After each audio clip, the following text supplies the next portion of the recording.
but it felt better than being somewhere else. Water poured down over us as we huddled together, hiding. We were both scared, and even though we didn't say it, we didn't think we would make it through the night. I had never felt so frightened. With nothing we could do, I pulled his arm around me and fought back tears. I wanted to be strong until the end. We stayed very still for a long time, hardly moving or breathing. The sound of falling water surrounded us as we tried to hide from the danger. Then a light appeared. It flickered in and out, casting long shadows before fading away, leaving us in darkness again. I opened my eyes and saw his arm wrapped around me, strong and steady. It was dirty from our rush to find safety, but every hair on his arm stood up, showing he was alert to what was happening. Later, I cried out for a moment and he pulled me closer, promising that everything would be all right. The light came back, this time brighter, filling the room. We held on to each other tightly. We looked at where the light came from as it flickered, showing items like towels, shampoo, bath toys, and toothbrushes. "Dad?" I sobbed. "Shh, Theo," he said, pulling me even closer as the light filled the room forcefully. "It's going to be okay. Let me keep you safe." This time the light stayed, making the room bright, even though the house had no power. It felt like every light was on just for us. We huddled in the bathtub, filled with water as he shielded me, and the light reflected on the bathroom counter in front of us. Suddenly, flames surrounded us. The heat went from annoying to unbearable. I heard a loud scream and realized it was coming from me. The water that had protected us quickly turned to steam, making it hard for us to breathe. Once the water was gone, I felt my clothes catch fire, and I was in pain as the light grew brighter around us. Even as I felt the heat, Dad tried to cover me. I could smell something burning and heard Dad call out for my mother.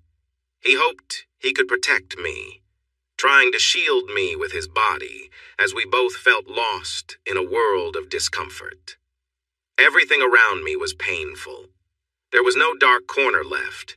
Everything was breaking apart as bright flames engulfed us, changing not just our lives, but many others as well. We stood facing each other for a long time, each of us lost in our thoughts for different reasons. "Seriously, Brian, how could you not see we were just passing time?" Ava scolded me, making me feel foolish. I started to wonder if maybe I had been a bit silly. I shrugged. "I thought we were building towards something." "Really?" she replied sharply. "If that were true, wouldn't we have moved forward by now? I mean, it's been 4 months, Brian, 4 months of your nonsense." "My nonsense." I paused, feeling worn out and undervalued. "Ava, why are you here?" I believed Ava and I had been in a relationship. We had known each other for 4 months, and she had been my girlfriend for 3. We had met through a friend at a gathering. We had gone out several times, and while we hadn't gone all the way yet, we had shared some close moments. I thought we were progressing, so this breakup talk caught me off guard. "I came to get my things," she said, her arms crossed as she glared at me. "What things?"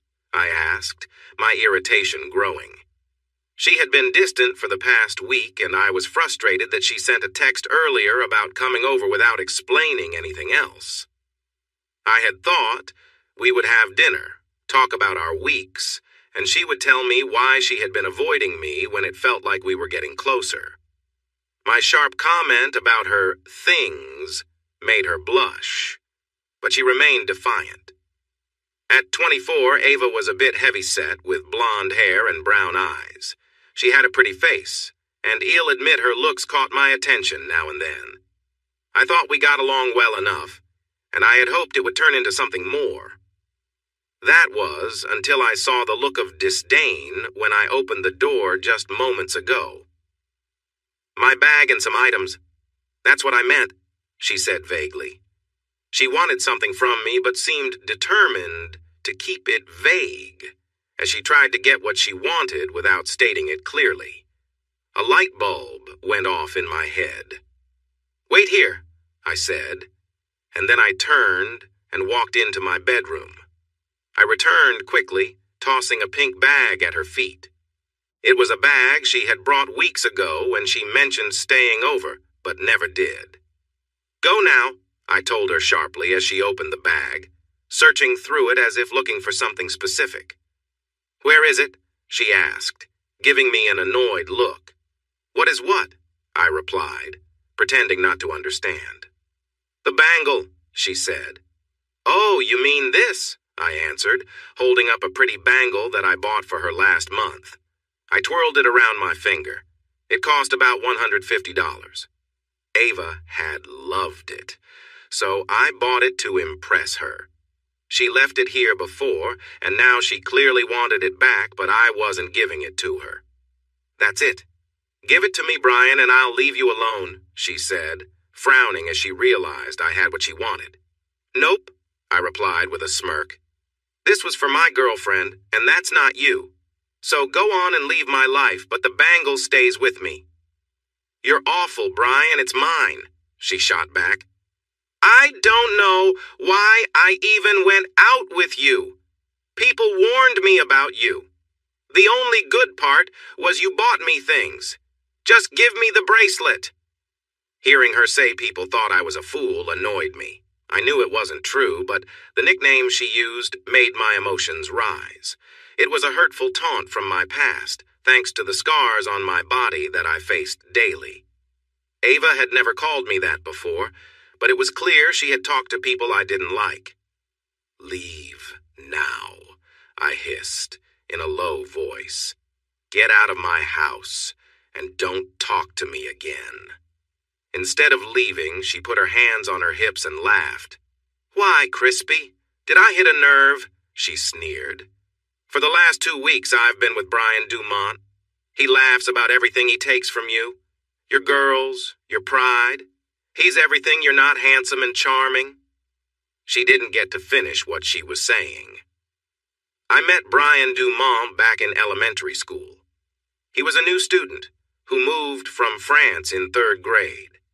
His family was well off, and he had the kind of charm that made him popular. In contrast, I felt very different from him. I was not a small kid. In fact, I was one of the biggest kids in school, while Brian Dumont was the smallest in his class. He disliked me from the first day he saw me. Within a week, he gave me the name Crispy, which came from the burn scars that cover much of my body, including my arms and the left side of my face.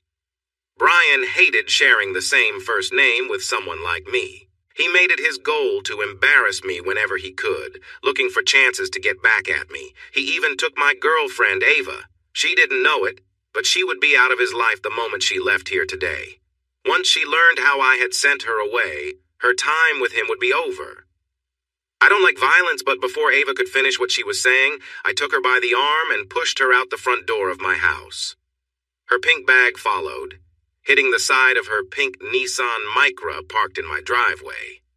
While she stood there in surprise, I slammed the front door shut, not caring what she might do next, and went into the kitchen. I threw the bracelet she wanted into the trash and, out of frustration, dumped my leftover chicken scraps on top of it. I walked to the fridge, grabbed a beer, and drank it in one go. I then let out a loud belch, but no one was there to hear it.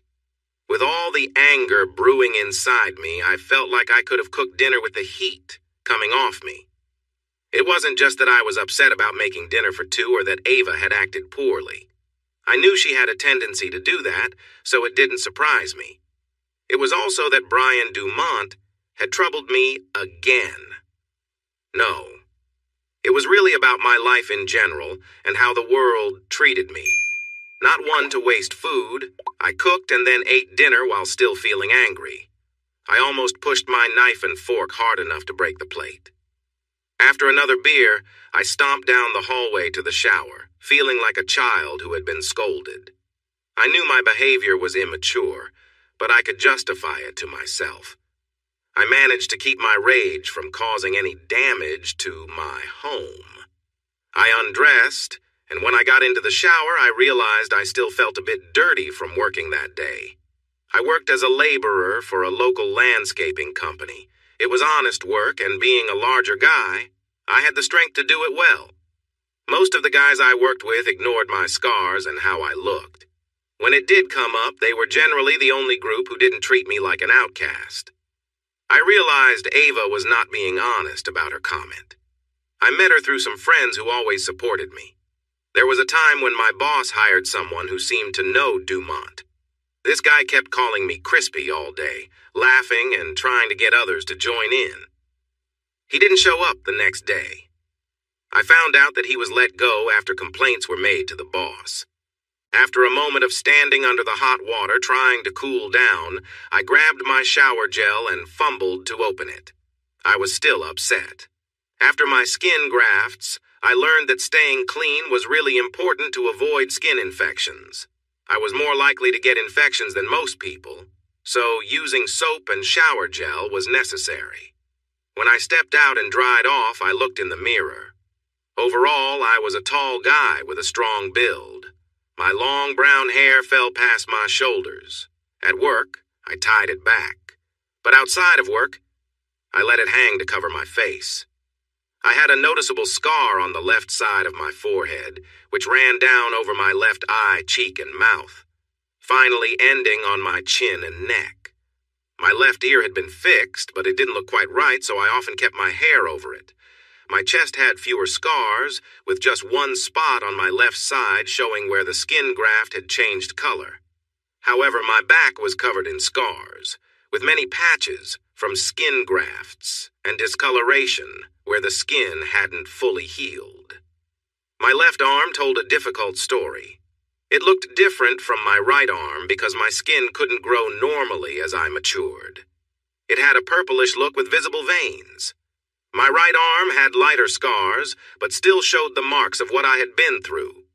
Even my backside had scars that matched my back and ran down my legs. I was fit and strong, but anyone who saw me without clothes would probably be shocked. When I turned into a teenager, I started to wear long-sleeved shirts and long pants all the time. I didn't want anyone, even my family, to see my skin.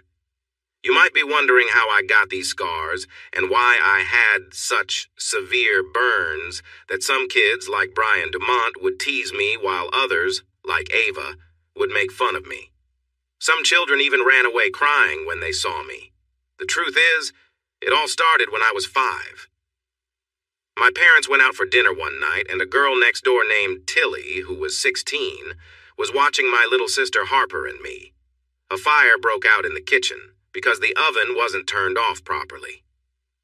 By the time the smoke alarm went off, Tilly, who was watching TV, was unable to do much. She got to my room and pulled me out while coughing from the smoke. But when she tried to go back to get Harper, it was too late. The house was on fire. Even though I was still half asleep, I ran back inside to save Harper, not fully understanding the danger. When firefighters arrived, Tilly was crying and being held back by neighbors who didn't want her to run in. They found me huddled around Harper in her room, trying to protect her as flames licked the walls. My clothes were burning, and part of my body was also on fire as I held onto her. We were both screaming in pain and fear. I will always be grateful to those firefighters. They are brave heroes who risked their lives for us. If they had arrived just a little later, neither Harper nor I would have survived. They carried us out and rushed us to the hospital. I received emergency treatment to stop the burns from getting worse, and then I was put into a special sleep for nearly 10 days while they worked to save me. When I woke up, I was confused and didn't understand what had happened. All I knew was that my body hurt and I couldn't move. I spent almost 10 months in a clean tent where the doctors worked hard to heal my skin. The only people I saw were my doctors and my parents, who wore special suits to protect against germs. Harper had burns on her arm, but thankfully, she didn't need the painful treatments that I did for my more serious injuries.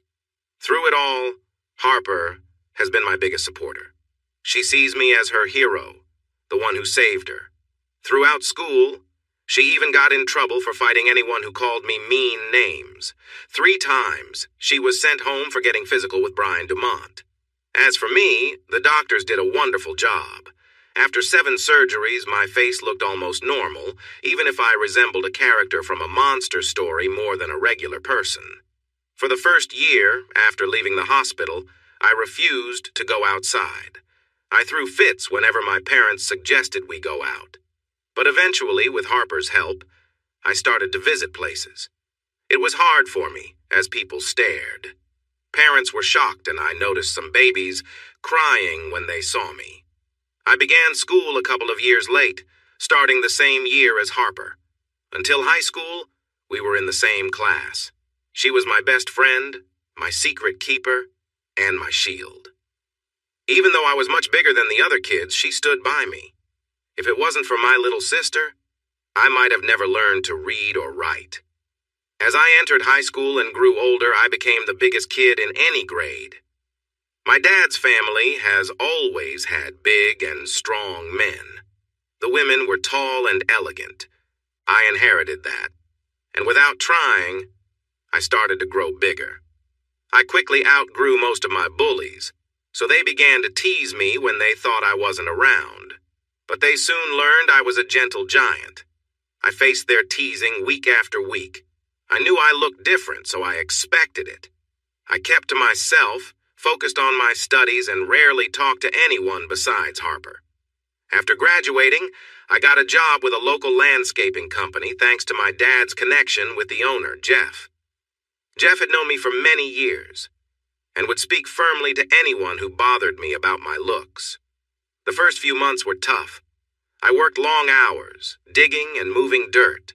I was strong, but had to build endurance for the heavy work. After a year, I was seen as one of Jeff's most reliable workers. He paid me well and encouraged me to attend local vocational training to earn a certification in landscaping. 2 years later, I received my diploma. With my job, little social life, and careful spending, I saved enough money to buy a house. I usually didn't talk to anyone outside my family or the guys at work. Even then, I rarely accepted invitations to meet up after work on Fridays. They said they supported me, but I wasn't ready to face any teasing. To avoid the curious looks from others, I did my shopping late on a Thursday night using the self-checkout. I wasn't completely isolated, but people's reactions to my appearance often made me want to steer clear of crowds. As for meeting girls, I quickly learned to keep my distance from women outside of my mother and sister. In high school, I liked a girl, and it took me 3 months, with encouragement from Harper, to gather the courage to talk to her. I was surprised when she responded. Even more surprising was when she asked me out 2 days later. But my surprise turned to embarrassment when I arrived for the date and found her with Brian Dumont and his friends, who were laughing. When I got home early, Harper asked what happened. I didn't want to talk about it and preferred to hide in my room. It took her 3 days to get me to share the story. And the following Monday, Harper got in trouble for confronting Brian. When I got a bit older and moved into my own place, I ran into a friendly woman a few times while shopping late at night. She smiled at me, and I noticed she didn't seem too bothered by my looks. But when I mustered the courage to talk to her and ask her out, she politely let me know I wasn't her type. I got the hint. It seemed I was different. Then there was Ava. A co-worker, Brad, mentioned that his wife knew a girl who had been single for a while and wondered if I would be open to a blind date. I shrugged and thought, why not? I went to the Saturday barbecue at his house and met Ava. When I met her, I wasn't put off by her appearance. She was nice, if a bit needy. For the first time in a long while, I felt relaxed around a woman who wasn't family. A kiss when I dropped her off after the movies didn't feel explosive. But it was nice. It was my first real kiss. Seeing myself as someone different, I was happy to enjoy what I could get. In my daydreams during those months, I imagined being close to Ava. However, as I looked at myself in the mirror today after my shower, reflecting on recent events, I knew it wouldn't happen. I walked to my room, climbed into bed, and for the fourth time, watched an episode of The Sandman on Netflix. The character Dream felt like he could be a good friend to me, but unlike me, he was charming and attractive. As I fell asleep, I felt more alone and sad than ever. The next morning, I made a leisurely breakfast and spent an hour mowing the lawn and tending to my garden. In the middle of my yard, I had a simple wooden bench where I liked to sit and enjoy the peaceful surroundings. When I first moved in, I had planted several flower bushes and fruit trees. I loved taking care of them, pulling weeds and trimming branches. My property wasn't huge, but over the years, it grew lush and green. Best of all, I had my own space without any disturbances. I had only met my neighbors a few times, and we kept our distance but were polite to each other. After spending my morning in the yard to clear my mind from the previous night, I took a shower and changed my clothes. Then, I hopped into my 3-year-old Toyota Hilux and drove to my parents' house. As soon as I arrived, my mom, dad, sister Harper, and her boyfriend Trey noticed I seemed a bit down. They quickly tried to cheer me up. Harper laughed as I told a toned-down version of my story, avoiding any bad language for my parents' sake. "She was just not nice anyway, right?" my sister said, sounding upset for me. "Harper, watch your words," my mom said in that way that meant I was in trouble. I chuckled, and Harper smiled back at me. "Brian," she said more seriously, placing her hand on my arm. "When you meet the right person, they won't notice the scars. They'll see the wonderful person inside. You are a hero in your own way." I nodded. Harper often said nice things like this to me. I didn't quite believe it, but it was easier to agree than argue. For the next month, things continued as usual.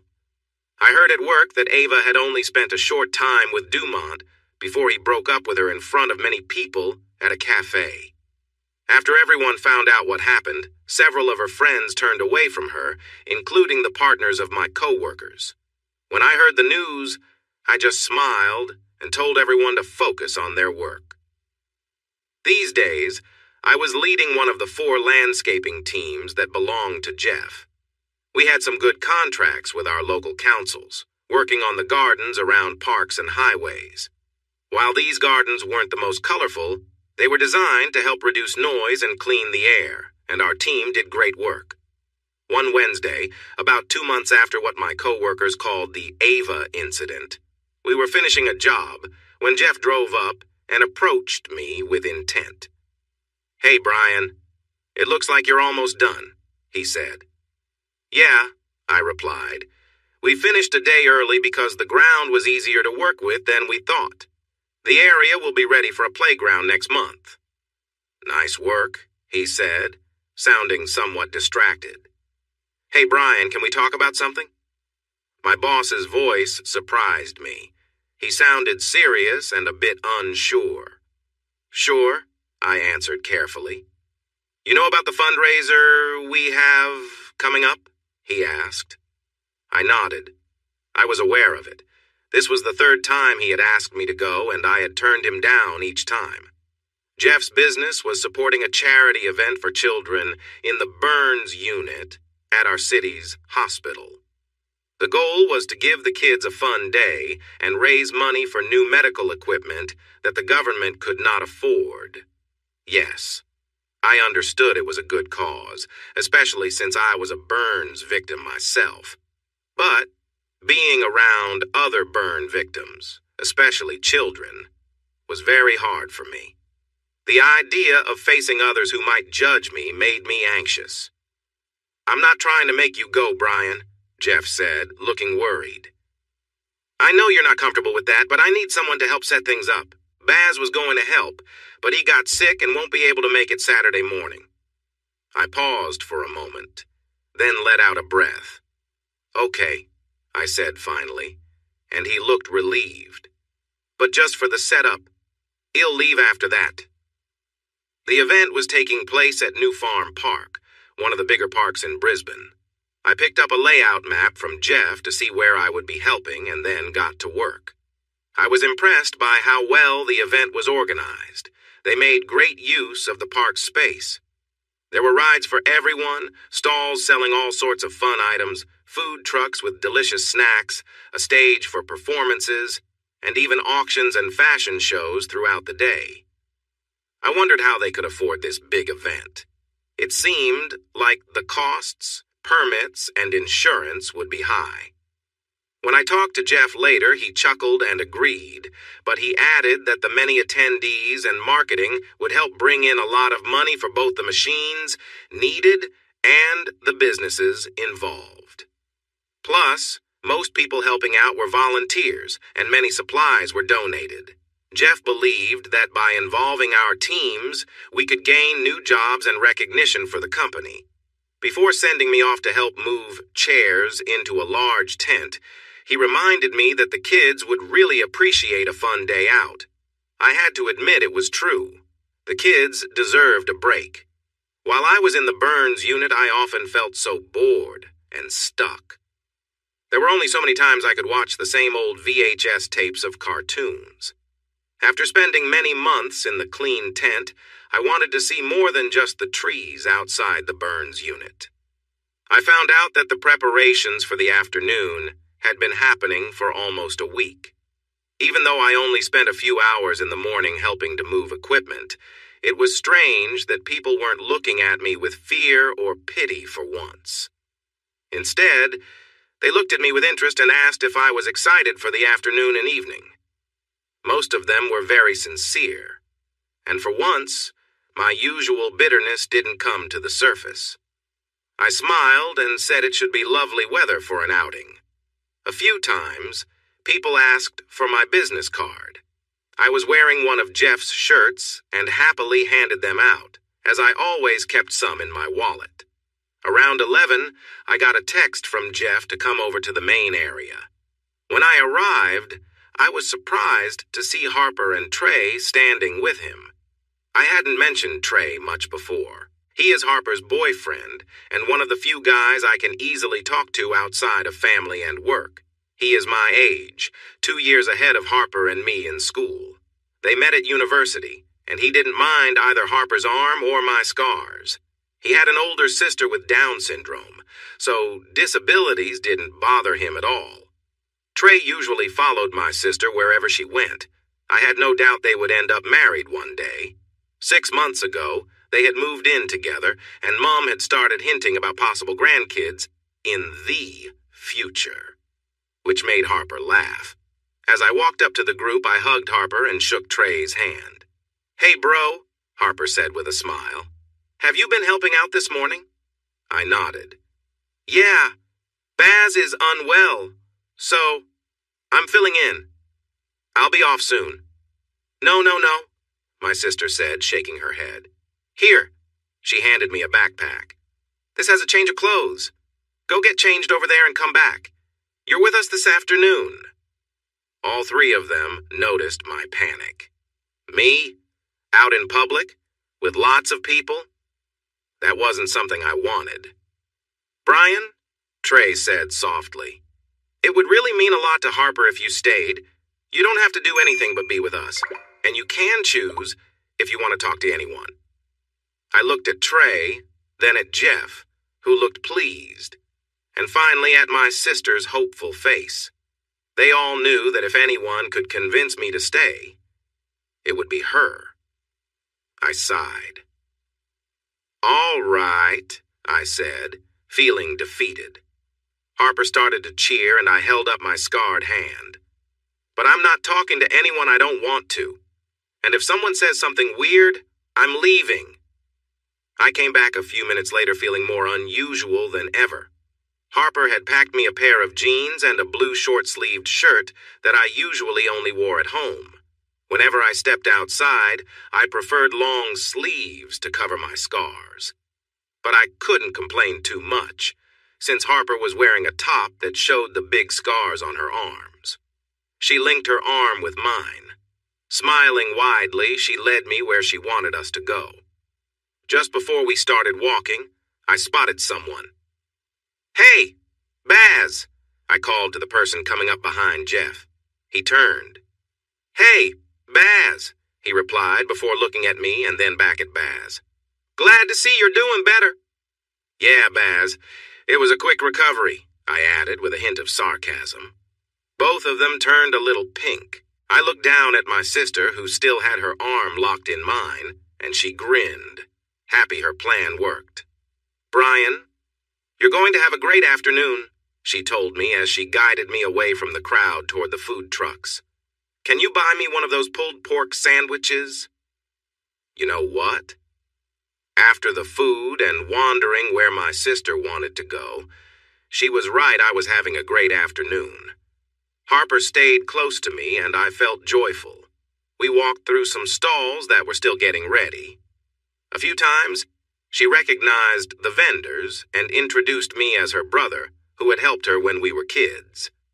I was surprised when several vendors called me a hero. After seeing my scars, they refused to take my money when I tried to pay for something Harper liked. I was also surprised when we saw a couple of our old doctors from our childhood. Both times they hugged Harper and me, telling us how great we looked. I think they were just being nice, especially to me. But they smiled and spent a good half hour walking around with us, introducing us to people they knew. They also mentioned that I was very brave for running into a fire to save my sister and protecting her at my own risk. Once again, the vendors wouldn't take my money for our dessert.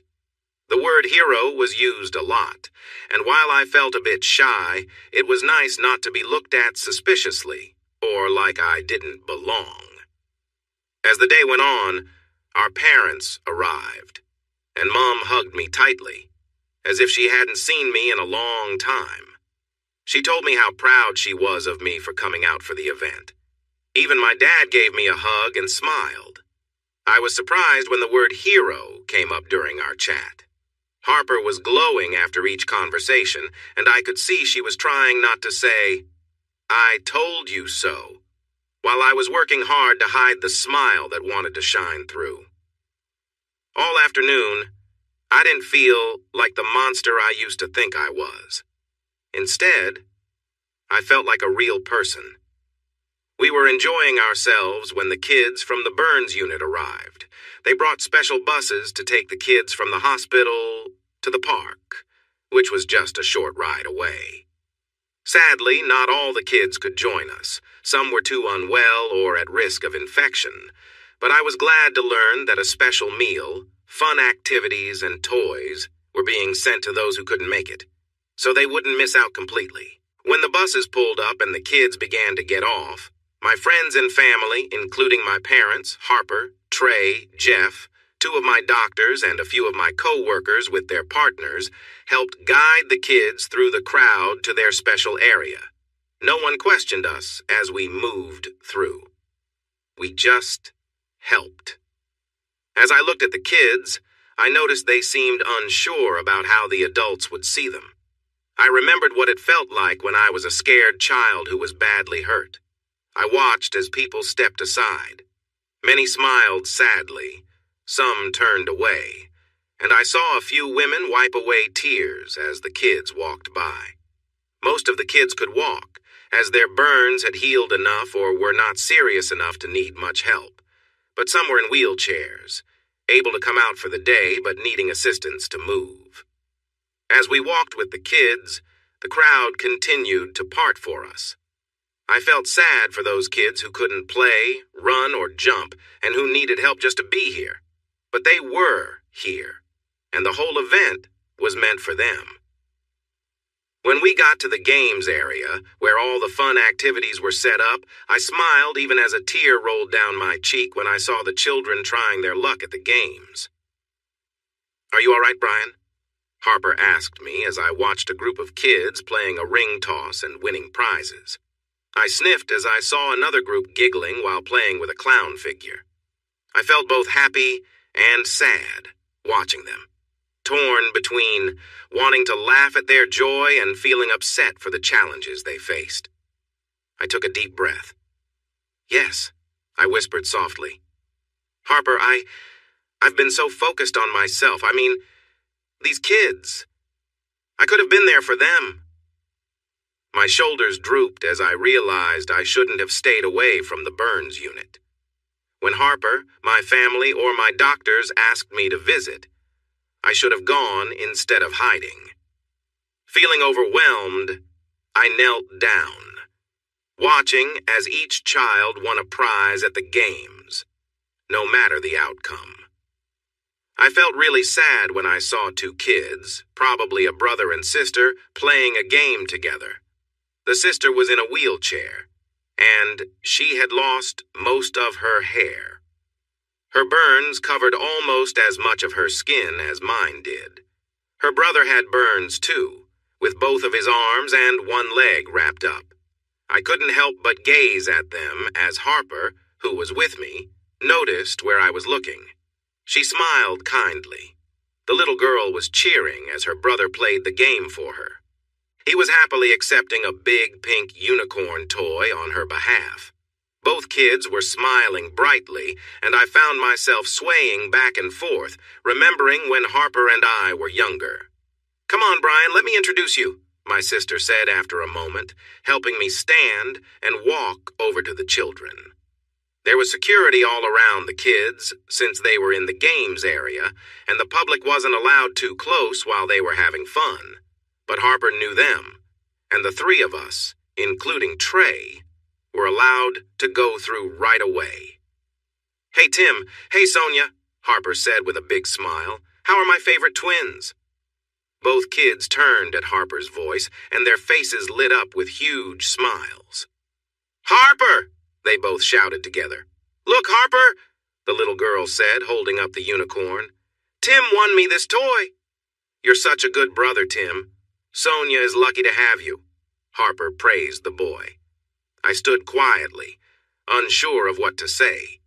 Then Tim and Sonia noticed me, standing behind Harper, and their eyes widened. "Who are you?" Tim asked, looking me over. "You look like us, but bigger." Harper laughed and reached for my hand. "Do you remember when I told you about my big brother, who saved me from the fire when I was your age?" she asked, and they both nodded. "Well, this is my hero, my big brother Brian." I bent down and shook Tim's hand, and with the nurse's permission, I gave Sonia a friendly kiss on her cheek. "Are you really the Brian?" Sonia asked, amazed. I looked at Harper, and she smiled back at me. I nodded. Her burns were similar to mine. Harper told me later that she had already gone through several surgeries. With new advances in care, she would likely look better in time, even though it would still be hard for her. "Tim was brave like you, Mr. Brian," Sonia said. "He saved me when our house caught on fire. Tim is my hero." I glanced at Tim, who was beaming but then turned serious. "But I couldn't save Mom and Dad or Steph," he said, his face showing sadness as they both looked like they might cry. "Hey now," I said, trying to hold back my own tears. "Let's not focus on the sad things. How about we think of something happy?" "Like what?" Sonia asked, her nose sniffing as she remembered their family. "Well," I replied, pausing for a moment to think, "how about meeting some new friends like me?" Tim and Sonia tried to smile, and then a new idea came to me. "I know," I said, with a grin, recalling something that always made me happy as a child in the hospital. "I saw an ice cream truck back there. I love chocolate mint ice cream. How about you, Tim? The young boy nodded eagerly. Yeah, that's my favorite too. And you, sweet Sonia? I asked the little girl. She hesitated, unsure if she should smile. I like strawberry. Then it's strawberry for our brave princess, I said, as if that were the best choice. Harper and I took the kids to get ice cream, enjoying the treat together. We spent the next half hour wandering through the amusement area. I won Tim a stuffed lion, telling him it was a reward for his sister's unicorn win.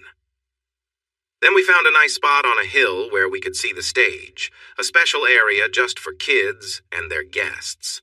As we settled down, I learned more from Harper and the kids' nurse. Tim and Sonia had been in the burns unit for a little over 8 months.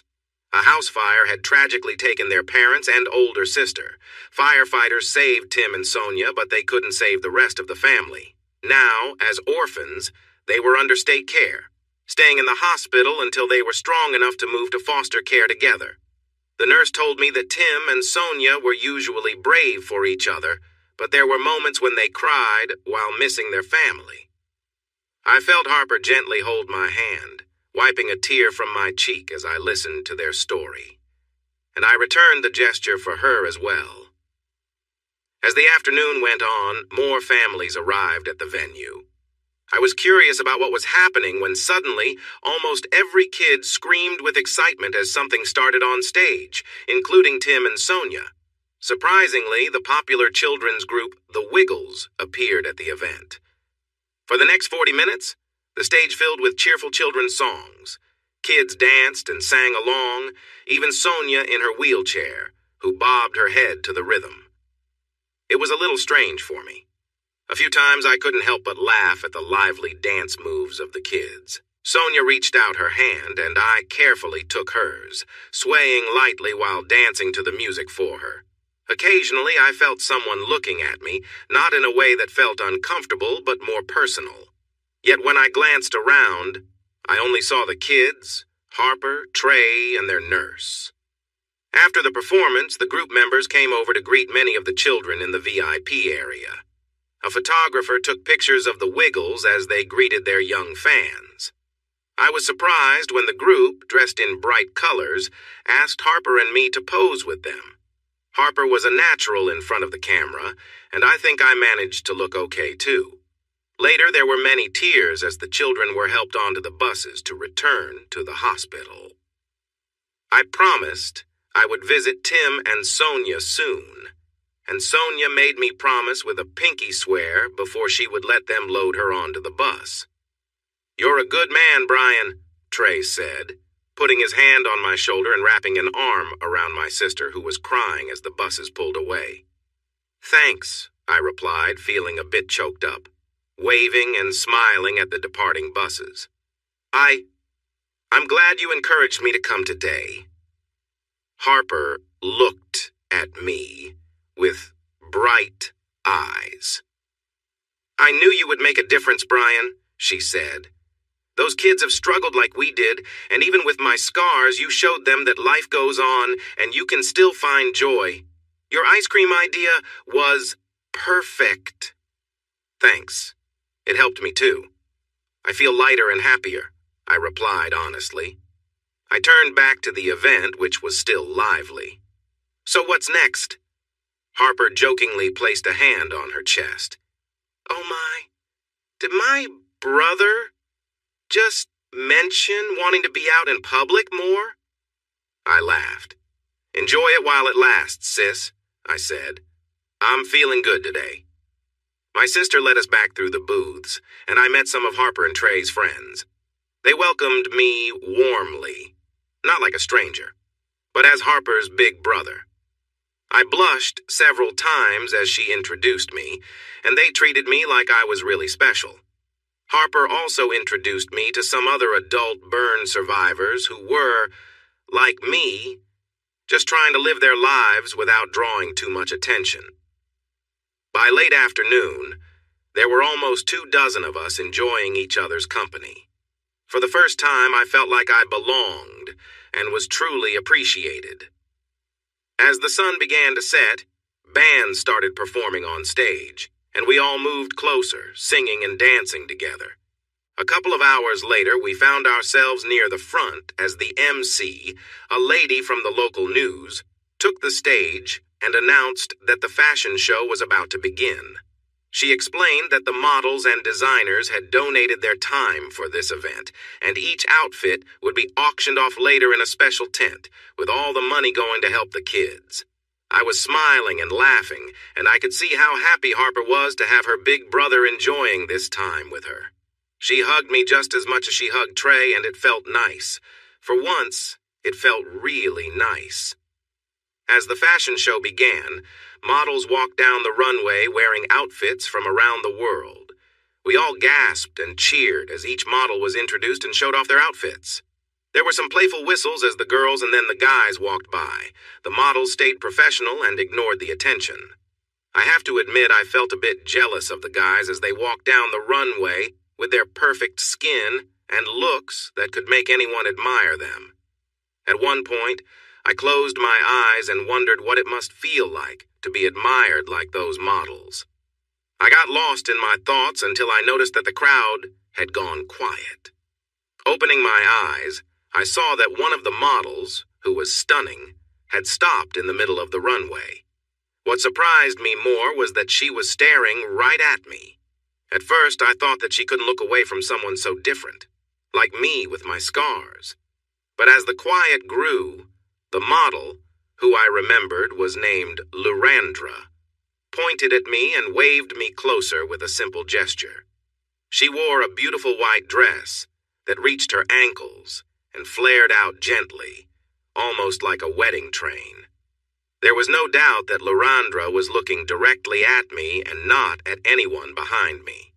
Just like that, the people in front of me moved aside, and I found myself closer to any woman than I had ever been. The silence in the crowd was so thick, you could hear a pin drop as the music stopped, and everyone waited to see what would happen next. Lurandra knelt by the edge of the stage and motioned for security to let me through. I walked up to the stage, feeling nervous, yet curious about what was happening. She looked down at me with her warm brown eyes, and I felt calm as she reached down, placing a hand on each of my cheeks. She leaned closer until our foreheads touched, and I closed my eyes too, feeling the connection. Lurandra didn't pull away or seem bothered by my scars. Instead, she held me gently as the crowd watched. After what felt like a long moment, she finally spoke, saying, "My hero." Her words surprised me, and I opened my eyes to look at her. Those beautiful brown eyes, her flawless skin, and her kind smile were all I could focus on. She held my face in her hands as I thought about what she said, her voice ringing softly like a bell in the wind. Before I could ask her why, she did something surprising. She leaned down and kissed me. I had been kissed before. My mom and Harper had kissed me as signs of affection, but those were family moments, not intimate. I had kissed Ava, but that felt more like kissing a sister. It was nice, but I didn't understand why poets wrote about it or why it was such a big deal in movies.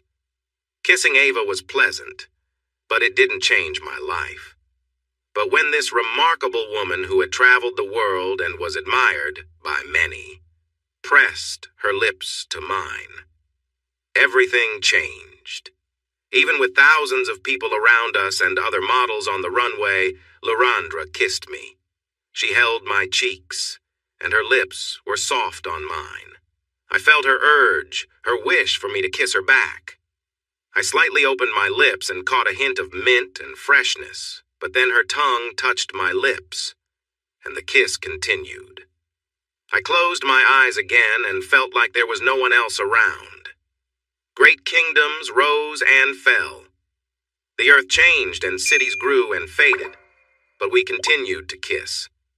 Time seemed to stop, and I didn't care what happened next. Lurandra's lips took over my thoughts. Then, too soon, she pulled back, still smiling at me.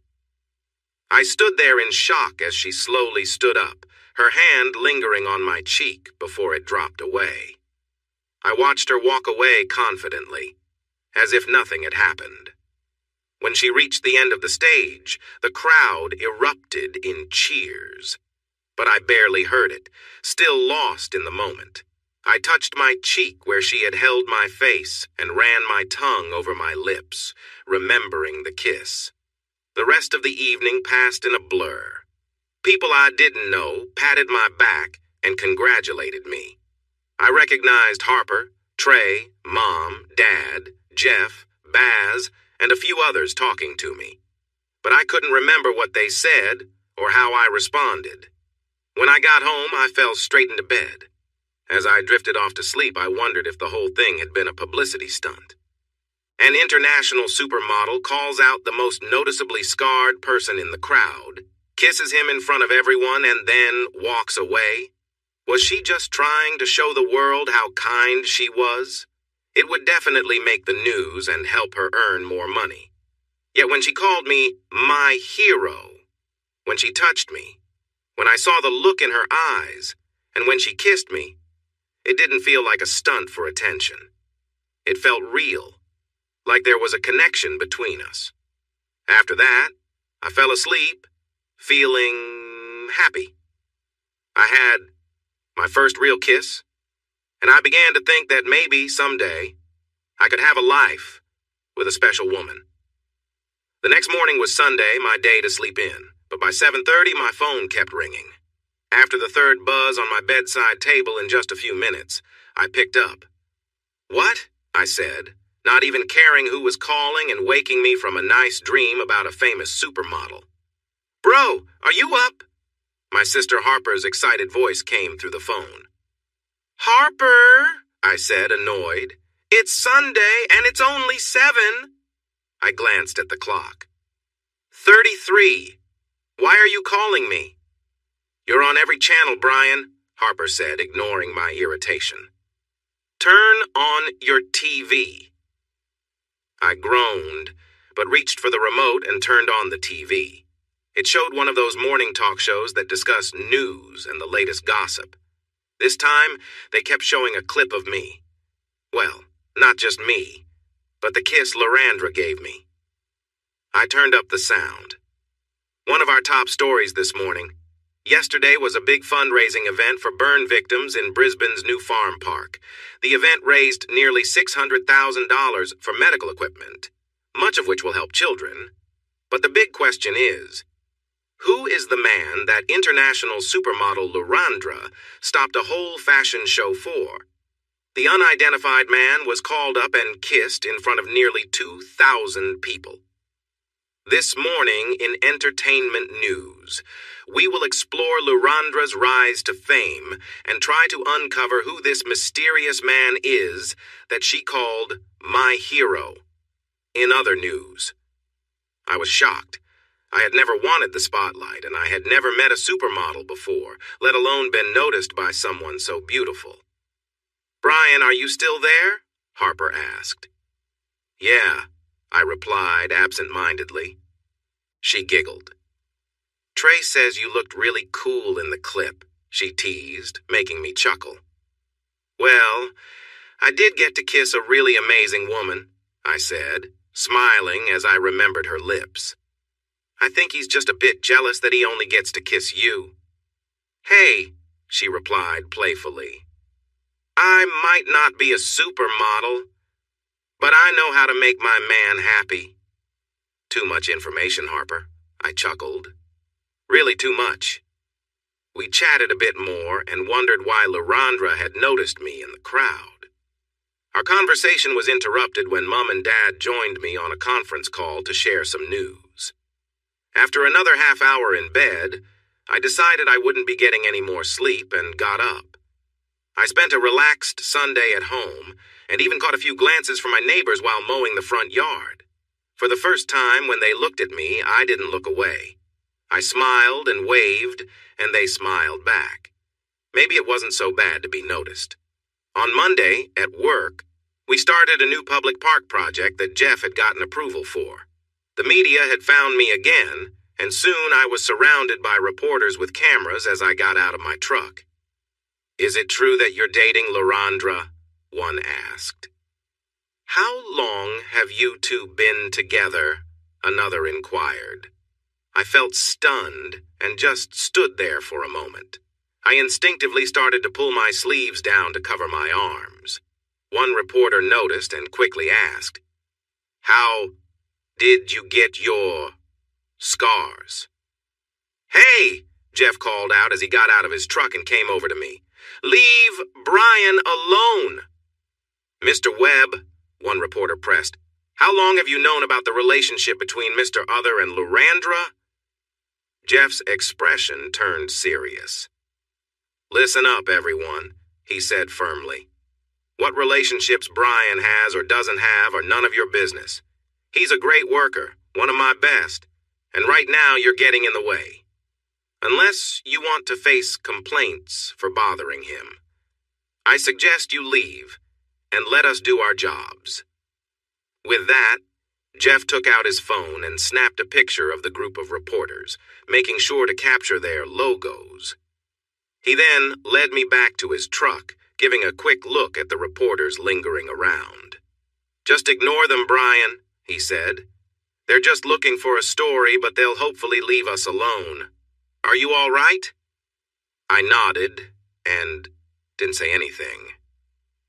Jeff smiled before walking away to let me focus on my work. While I felt normal over the weekend, the reporters' questions made me feel embarrassed and unworthy of their attention. In a matter of minutes, my confidence had vanished, and I couldn't understand why. The questions weren't overly harsh. Still, I felt like I wanted to hide. I spent the rest of the day focusing on the tasks at hand. The team seemed a bit careful around me. I could tell they wanted to ask about the weekend, but one look from Jeff made them hold back any questions. The video of me at work didn't make its way to the news like the first kiss did, but a few articles popped up online with photos of me at work and a close-up of the kiss. I usually try not to read comments about my life, but this time, I couldn't help myself.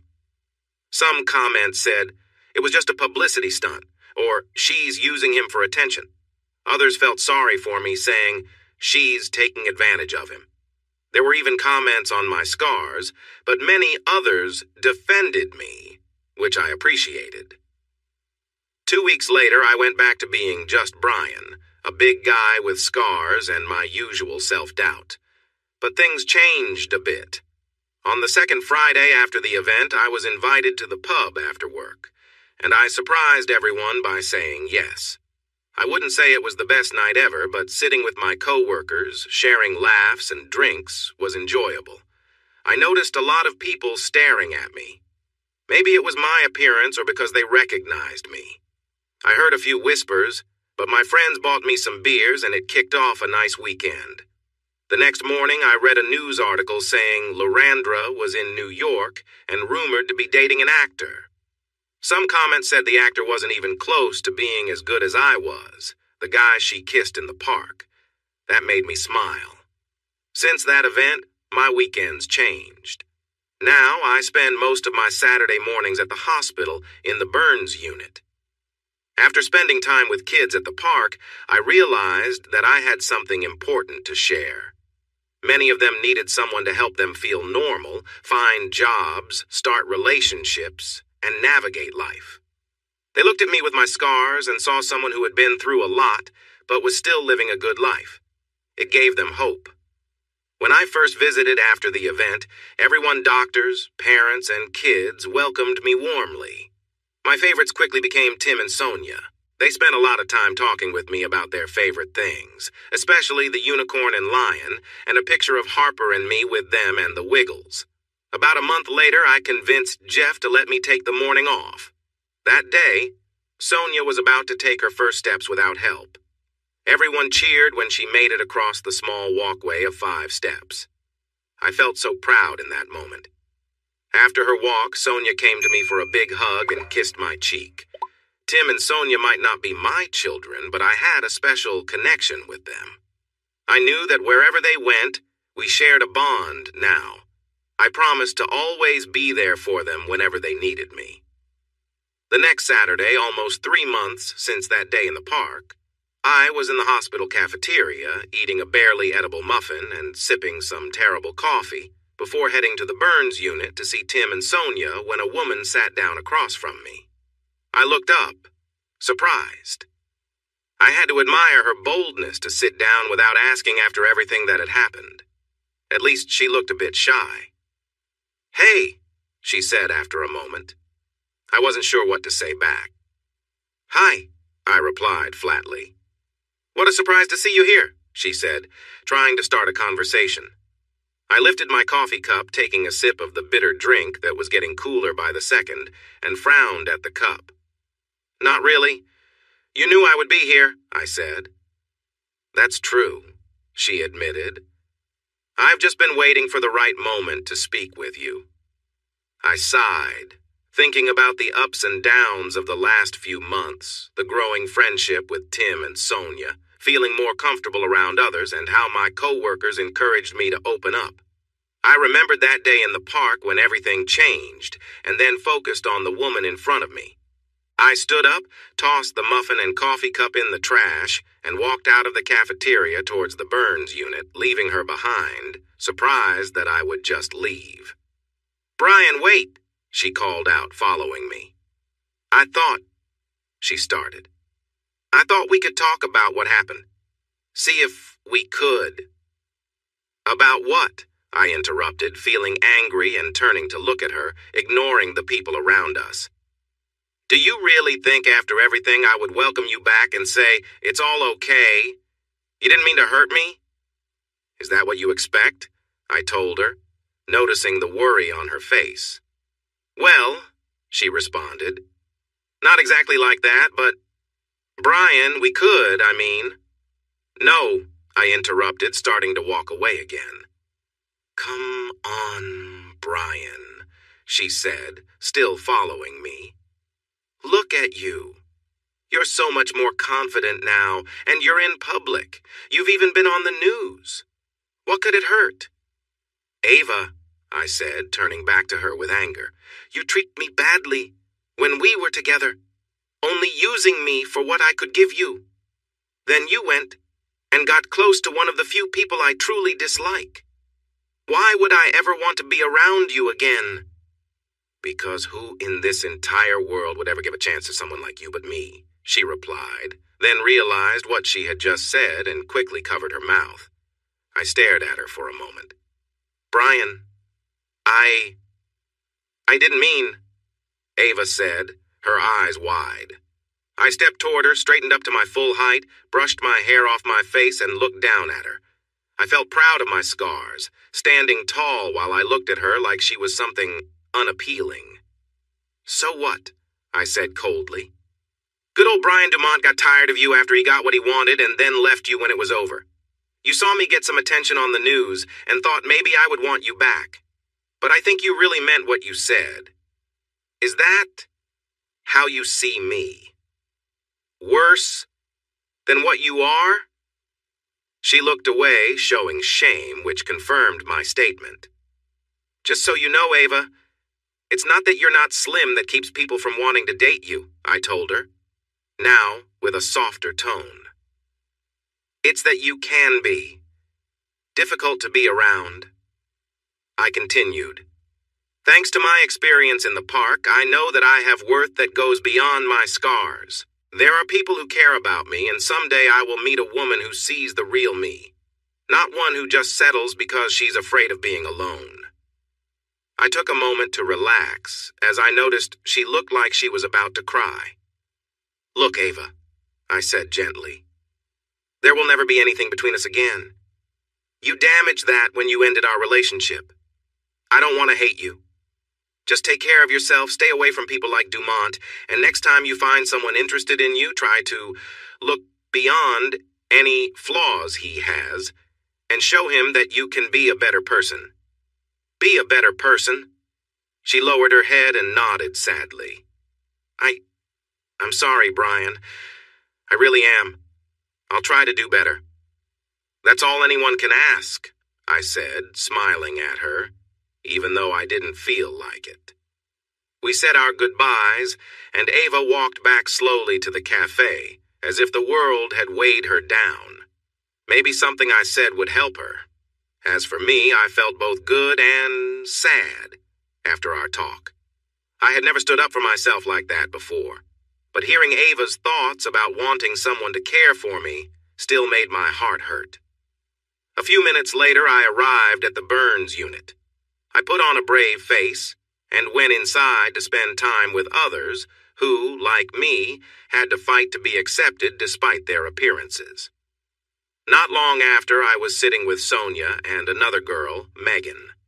We were reading a story together when Sonia noticed I was down. "Mr. Bryan, are you okay?" she asked in her soft voice. Sonia was still in special bandages from her burns, but she could now move a little, which made everyone happy. "I'm fine, sweetie," I replied. "Why do you ask?" "Because you seem sad today," the wise little girl said. I realized that kids can see more than we think. Sonia could see through my efforts to appear happy.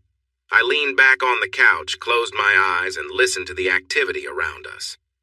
I could hear kids playing with toys and games.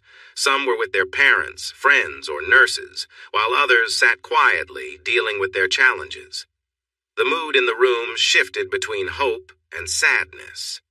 Anyone who spent time here couldn't help but be affected by it.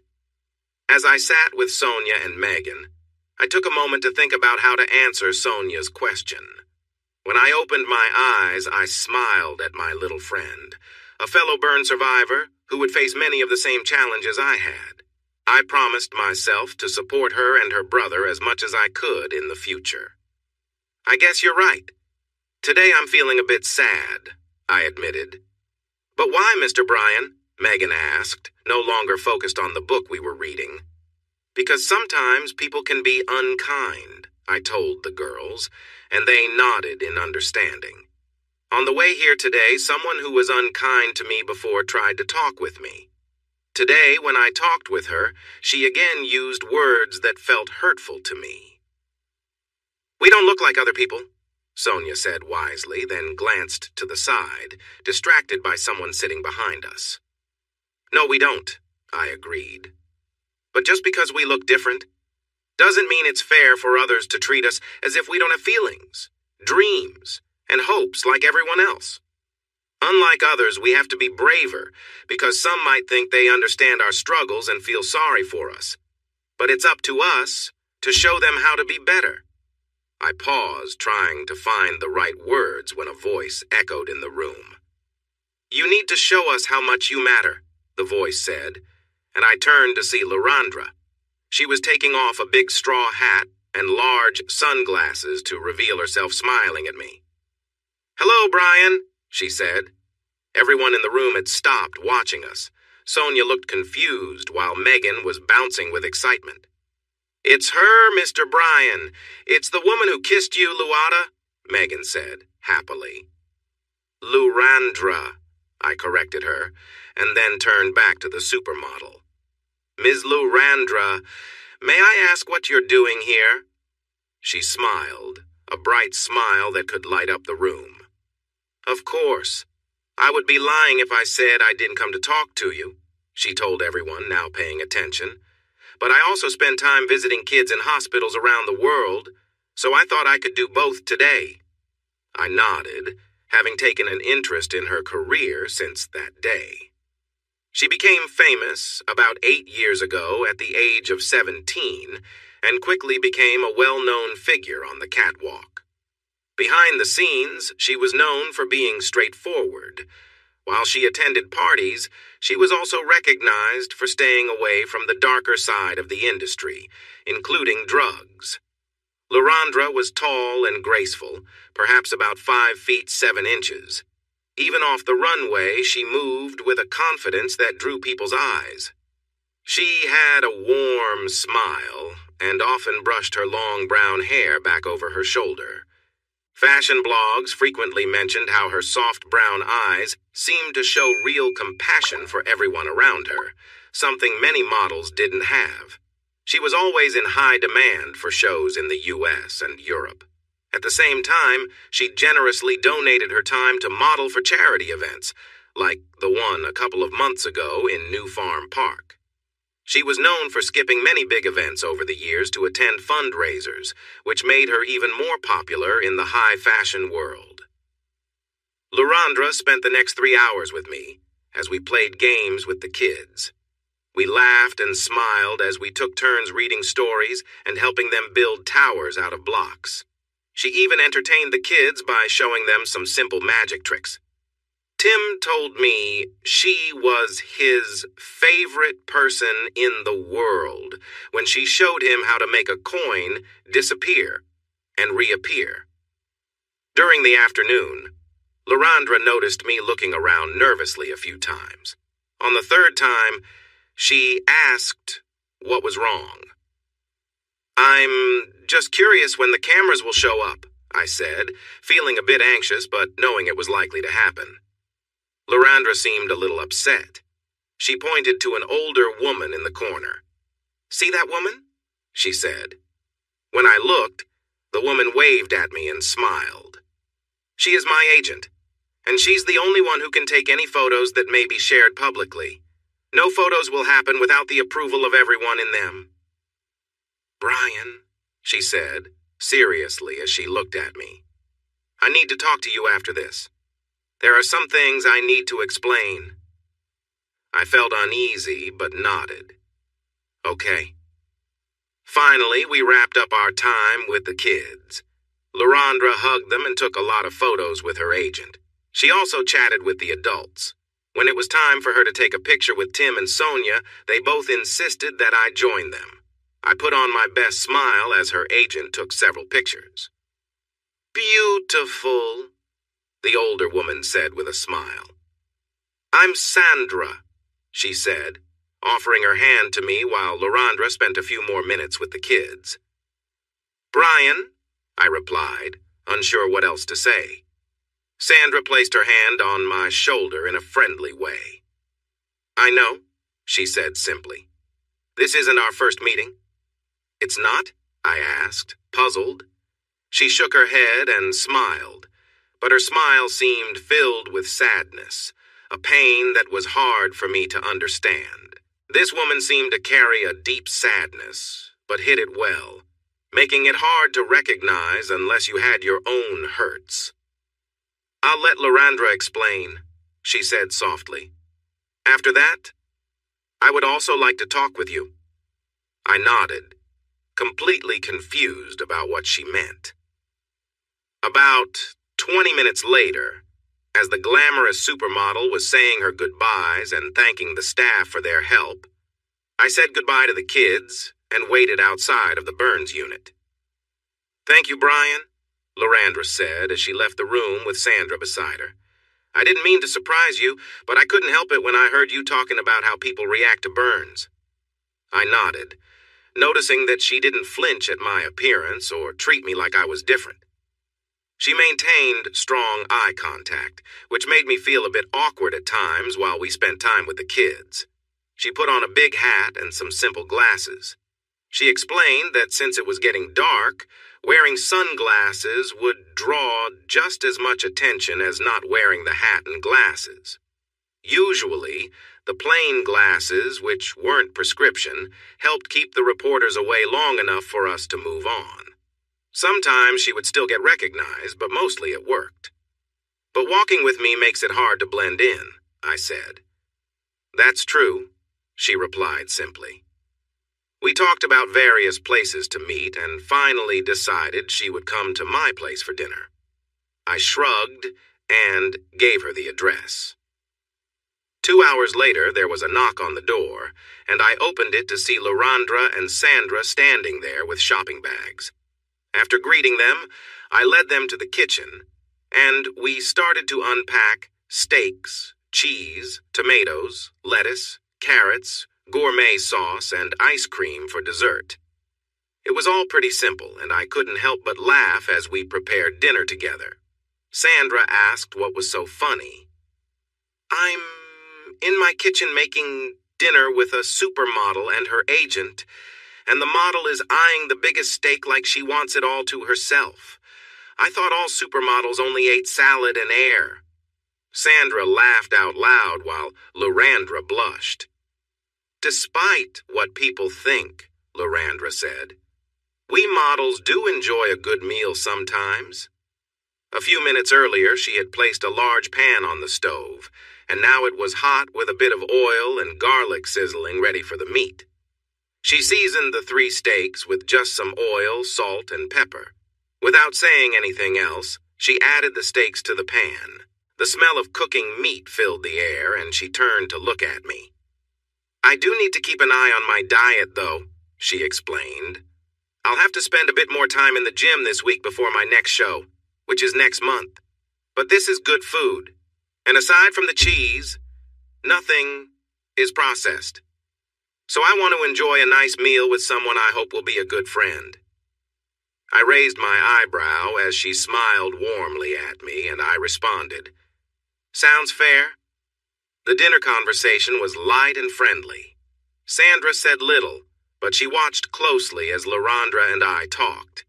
Lorandra asked me about my job, my family, and even mentioned Harper by name, which caught me off guard. I shyly inquired about her travels, and she said that exploring the world had lost its charm for her. She explained that flying from place to place became more of a hassle than a pleasure. I nodded as if I understood, but honestly I didn't. I had never been on a plane. The way she talked about other cities made me feel a bit envious. I would have loved to see another city, but I never had the courage to book a trip, thinking they wouldn't allow me to fly because of my burn scars. After dinner, Sandra suggested we go to the lounge to chat while she cleaned up and made dessert. She gave Lorandra a bag and a friendly pat on the shoulder before heading to the kitchen. The 2 of us sat down awkwardly, and I was reminded of a scene from the Disney movie Beauty and the Beast, where Belle and the Beast were unsure how to start a conversation. Just like in the movie, it was the beautiful one who broke the silence. Betty, she said, placing an old backpack on the low table in front of her. I'm sorry, I responded. Nervously, she brushed her hair back over her shoulder. My real name is Betty, not Lorandra, she said with a small smile. I leaned back and nodded, saying her name softly. Would it be okay if I told you a story? She asked. In that moment, I could feel something in the air. It felt heavy and serious, like a storm was building. Strong emotions filled the space, even before she began her tale. Of course, I replied, swallowing as my throat suddenly felt dry. She nodded and started telling a story that seemed to change everything for us. When she was born, everyone was happy. She was the second child for her parents, and her big brother Theodore was a caring 4-year-old. He was old enough to help with small tasks like getting diapers or bringing bottles when their mother couldn't breastfeed. Betty was a charming baby with big brown eyes that would later become part of her signature look. As she started to notice her surroundings, the first person she recognized was Theo. Her parents were there too, but Theo always did silly things that made her laugh. When Betty learned to roll over, her mother told her how Theo would roll on the ground with her until it was time for a nap.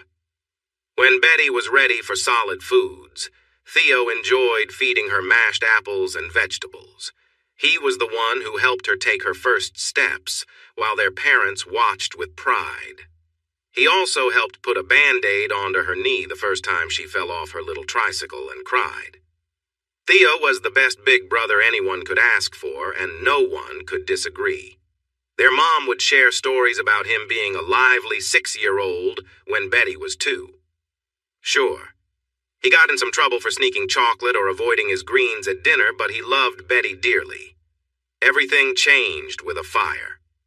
At that time, Betty was 4 years old, and Theo was 8, sleeping in a room across the hall from her. In the evenings, he filled her head with stories about school and how she would join him the next year to learn to count, spell, and read the bedtime stories they enjoyed with their parents. Betty was excited and often asked her parents when she could start school. But their happy family life shattered quickly. Their home caught fire because of their neighbor, who did not store dangerous chemicals properly. The flames spread rapidly from the neighbor's house to theirs before anyone realized what was happening. Betty's father woke up to the smoke alarm and broke their bedroom window to help his wife escape. He then ran to get Betty, carrying her through the smoky hallway where everything was dark. He handed her to her mother and, with a loving farewell, rushed back into the flames to look for Theo. Holding Betty tightly and with cuts on her arms from the glass, their mother cried out for her husband and son when the firefighters arrived. But it was too late for them to enter the building as both homes were heavily on fire and at risk of collapsing.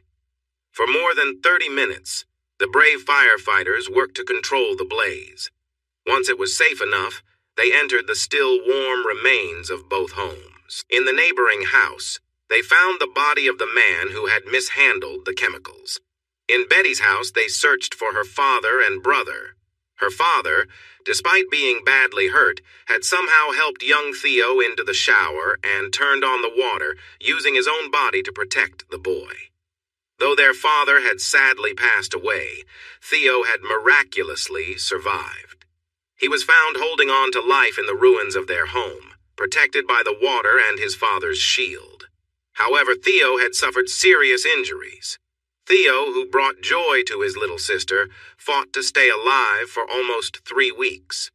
Like me, he stayed in a special tent, while Betty and their mother could only visit him for brief moments. He had many tubes and wires attached to him, and he tried not to cry whenever his little sister came to see him. At just 4 years old, Betty said she didn't remember many things, but she could recall how brave her big brother was. Over the years, their mother would share stories about Theo's strength and how proud she was of their father. One Tuesday afternoon felt like any other, but for Betty and her mother it was different as they visited Theo. Unbeknownst to Betty, the doctors had just told their mother that Theo was not going to survive. She held strong as they stood by Theo's side, while the doctors made changes to help ease his passing. "Hey," Theo whispered softly, his eyes bright as he looked at Betty. "Hey," Betty replied, as her mother knelt beside her and they both placed their hands on Theo's bandaged hands. "I need you to be brave, okay, Betty?" Theo said weakly.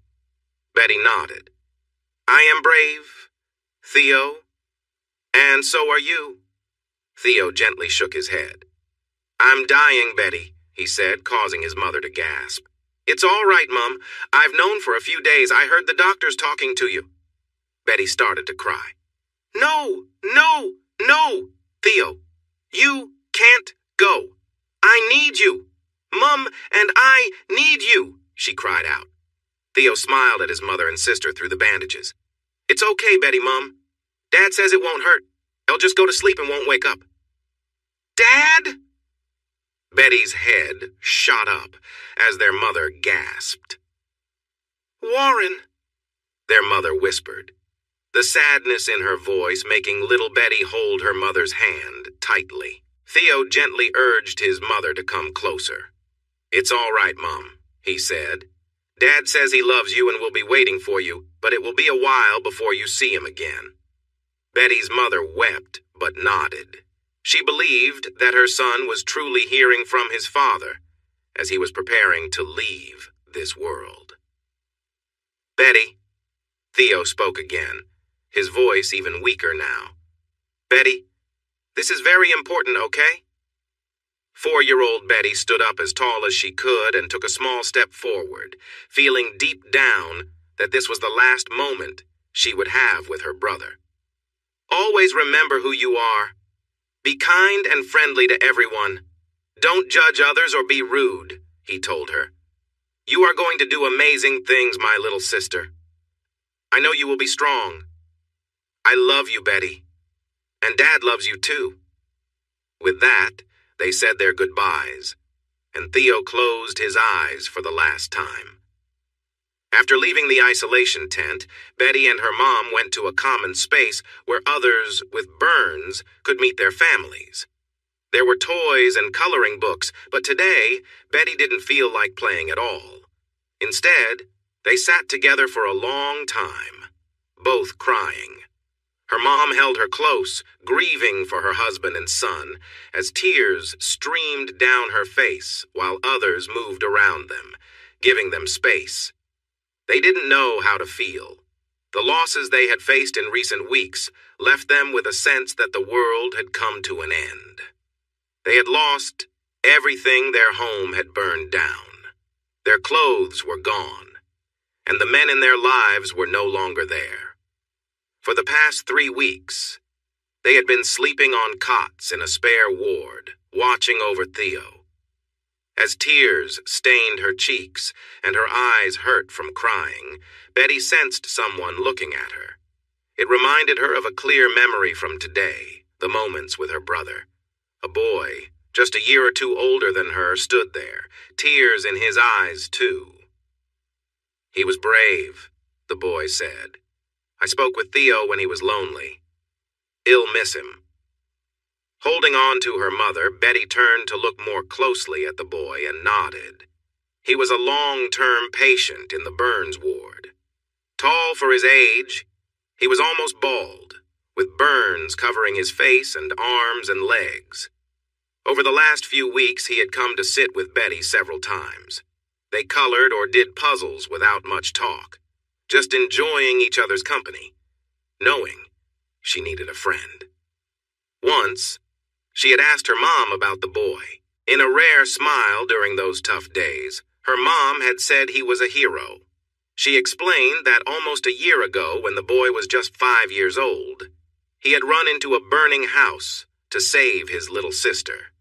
He had been trapped, just like Theo had, protecting her like their dad had done for Theo. Fortunately, the firefighters had rescued them, and both the boy and his sister survived. Like Theo, the boy had spent many months in a clean tent while he received skin treatments to heal his injured skin. Her mother told Betty that the boy had just recently gotten his bandages off. He was spending time with other kids, telling them they would be okay, making jokes and helping them feel less alone. He often talked to Theo, standing outside Theo's tent, sharing silly conversations about sticks and funny noises, just the usual things kids talk about. Betty had never really spoken to the boy. She was worried about Theo and missed her dad. But after her mother shared stories about him, she felt different. Whenever he sat down to color or build blocks with her, she held his scarred hands. Like Theo, she thought of him as strong and brave, a hero for saving his sister. Just then, as Betty and her mom cried, the boy spoke about how brave Theo was. Now, just moments after losing Theo, the boy was there again. He, like Betty and her mother, had tears rolling down his cheeks for his lost friend and for the boy's family. As Betty sniffled, she saw the boy holding out a teddy bear. It looked like a treasured friend, worn and loved, much like the toys other kids in the hospital had. Through their tears, the boy offered this bear to Betty as a sign of comfort. Quietly, Betty got off her mom's lap and gently took the bear. Holding it tightly in her hands, she smiled even as new tears fell onto its soft fur.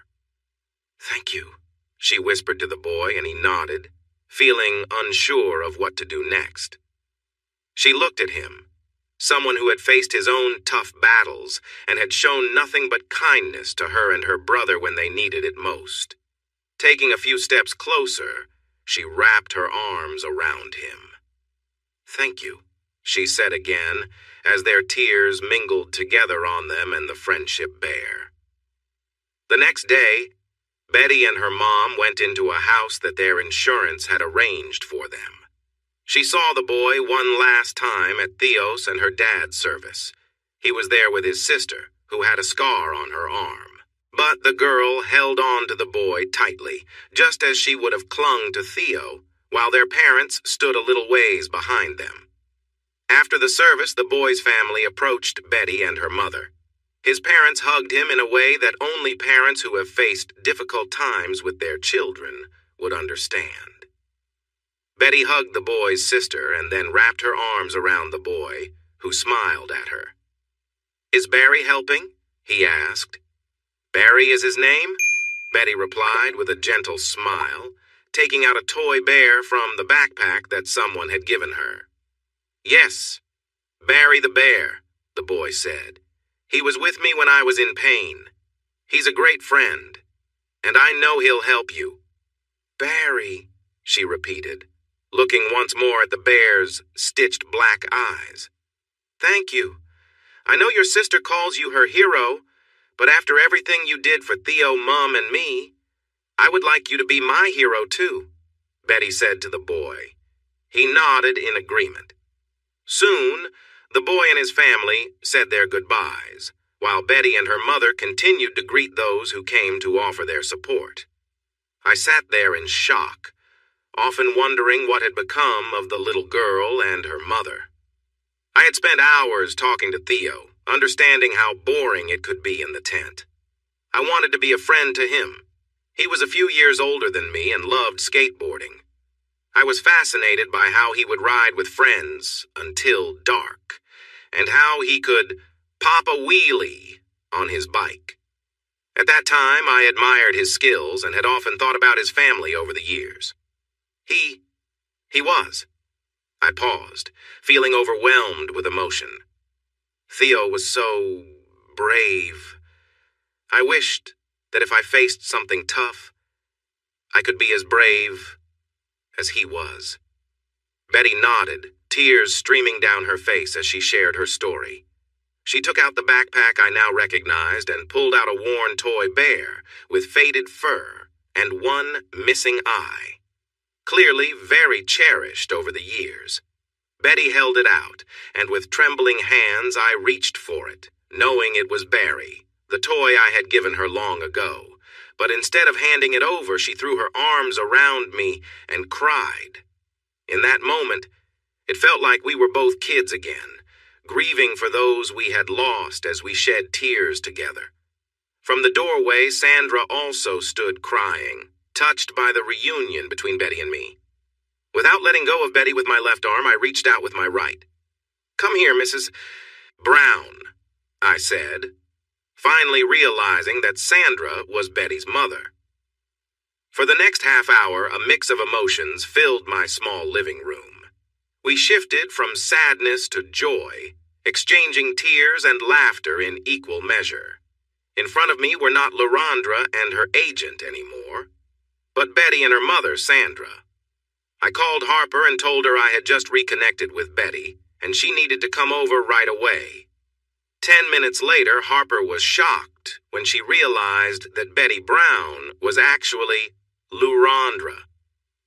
After that, it took another 20 minutes for the girls to exchange excited remarks before they settled down a bit. While Harper and Betty chatted, Trey, who was always with my sister, helped Sandra in the kitchen with ice cream and apple pie. They moved around my place quickly. When I tried to help, Betty playfully pushed me back down and sat on my lap, telling me I couldn't get up. Harper laughed and gave me a knowing smile. I was unsure of what to do. It seemed they both enjoyed my awkwardness, which was an understatement. Even with my time spent with Ava, I had never been this close to a woman. I sat there trying to stay still while Betty looked at me with bright eyes. After a moment, she returned to the conversation, causing me to blush. When everyone settled down with bowls of dessert, Betty was still sitting on my lap. She shared that not long after the funeral, she and Sandra moved to Melbourne to live with a cousin while they got back on their feet. They received a lot of support, and a couple of years later, Betty was invited to join a children's beauty pageant to help raise money for kids with cancer. At the pageant, a talent scout from a big modeling agency noticed Betty's walk and offered her a chance to join. By the time Betty was 12, she had a new name, Lorandra, which sounded exotic, and her modeling career began. Sandra and Betty were very close, so Sandra became her manager. Together, they traveled the world, attending charity events to raise money for good causes, while also ensuring Betty was recognized as a top model to give these charities attention. The five of us talked well into the evening, and when Betty noticed I was getting restless, she moved to the side of the couch but still held my hands, her legs resting on mine. Everyone in the room noticed that her hands were still with mine, and a few times I caught Harper looking at me with a grin. I playfully stuck my tongue out at her. With less than an hour before midnight, Harper and Trey decided to head home, and Sandra mentioned that she and Betty should do the same. Betty got up slowly, stretching like a cat, aware that everyone was watching her. I walked everyone to their cars. I kissed my sister and shook Trey's hand. "She likes you," Harper whispered to me as I kissed my little sister goodnight. I snorted, my expression saying, "No way." Harper just looked at me and wished us a good night. Sandra hugged me and thanked me for a wonderful evening and for being there for her son when he needed support. Then she told Betty and me to take a few minutes while she got the car ready. As she climbed into the shiny Audi, I almost rolled my eyes at the idea of it needing to warm up in our mild weather. But when Betty pulled me close, I kept my thoughts to myself. "Brian, she began, but paused. "Thank you." "For what?" I asked. She wrapped my arms around her and looked up at me. "You may not realize this, but for many years you have been my safe place. When I felt lost, I would think of how strong you were. You were my support during the hardest times. After Mom passed, you were the first person I turned to. You became the most important person in my life." I opened my mouth to argue, but she shook her head. "I know it was mostly in my mind, but you have always been there for me even from afar. I went to the charity event in New Farm Park to model and raise money for kids.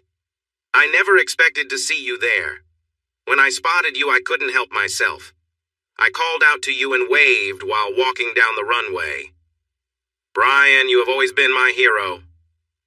I gave her a small smile. She felt warm in my arms. The fact that this amazing woman was here with me, calling me her hero, made me feel on top of the world. "Brian," she said softly after a moment, both of us lost in our thoughts. Her tone told me she was about to ask something important. "I was wondering," she hesitated, stepping out of my embrace but still holding on to me. "I have a busy life. I travel for work a lot. And when I'm not, my mom and I try to fit in charity events." I nodded, knowing she had a lot going on, but I was confused about where this was heading. "Next weekend, I have a gala ball for the agency that represents several Australian models. I was hoping you would agree to go with me." "Me?" I replied, surprised. She nodded. I was still processing the idea. "Go with you?" I asked again. She nodded once more. "In public?" "Yes, Brian," she said, looking serious. "As a couple at the dinner." "But why, Betty?" I asked, still in disbelief. I felt out of place, like the odd one among a group of beautiful people. Betty seemed to notice my discomfort. "Yes, Brian, I mean you," she said firmly, taking my wrist. "I really want you to join me. Just so you know I like you." "Me?" I asked again, sounding a bit foolish. "But, Betty, you're a top model. I'm sure guys would happily pay just to spend time with you. You're on magazine covers and can have any guy you want." She gently placed her hand over my mouth, stopping my rambling. Before I realized what was happening, she pulled me down, and her lips met mine. It felt sweet, like apple pie and vanilla ice cream, and I couldn't believe how nice it was. "Betty," I said when she pulled away, "thank you. But why me? Everyone else will be so attractive. It'll just seem out of place." "No," she said, her voice firm now. Brian, you don't see it because others have put you down. Many people love and care for you. Harper, Trey, your parents, Tim, Sonia, and Jeff, you aren't out of place. It might seem sudden, but Brian, you have been important to me for a long time. You're important, man? Betty, you've dated famous people and probably wealthy guys. I've only had one relationship in 26 years, and she left me for someone else before things got serious. So you've been waiting for me all this time, Betty said with a playful smile. You sly man.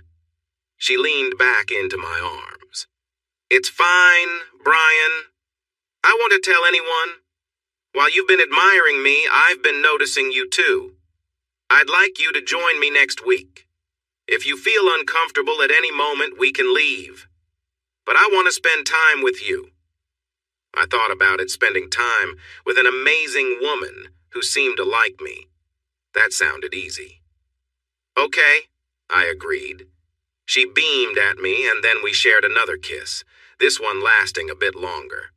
We only stopped when Sandra honked the horn. Betty laughed. Oops, I forgot my mom was here. Brian, can you call me in the morning? She asked, pulling out her phone. What's your number? I told her, and she quickly called my phone that I had left inside. That's my private number, only very close friends and family have it. Feeling a bit brave, I asked, which category do I fall into? I want you to be in the second category soon, she replied, stepping back. I have to go now, but please call me, or I'll be the one calling you. After she left, I walked back inside and sat down, picking up my phone. I saw a missed call from Betty and couldn't help but smile. I saved her number as Betty and noticed a text from my sister about 10 minutes ago while I was still outside with Betty. Well, it said,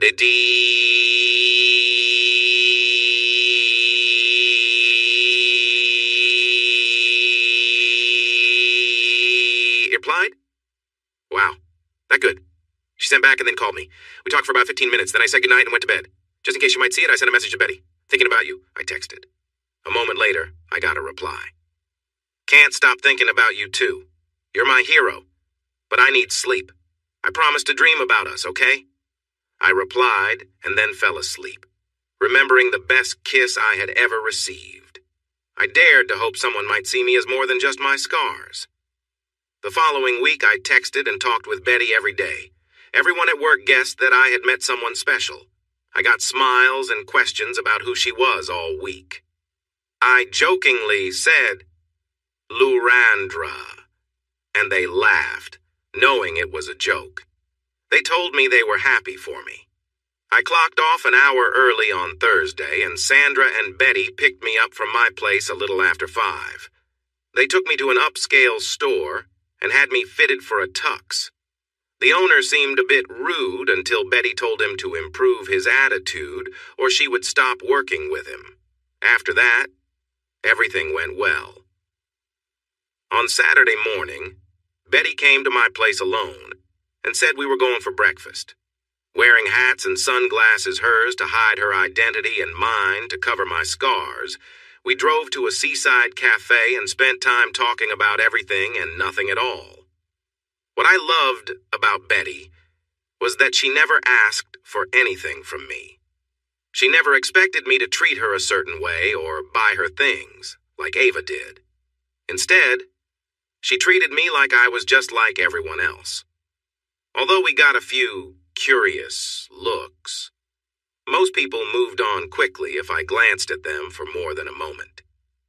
For breakfast, I had 3 bacon and egg toasties and a large coffee, while Betty had a small coffee and an egg white omelet with spinach, which she barely touched. She blushed when I asked why she wasn't eating. I had a big meal with a guy I liked the other night, but I have a show coming up, so I have to watch what I eat, she said. But if you're still hungry... I finished the rest of her food.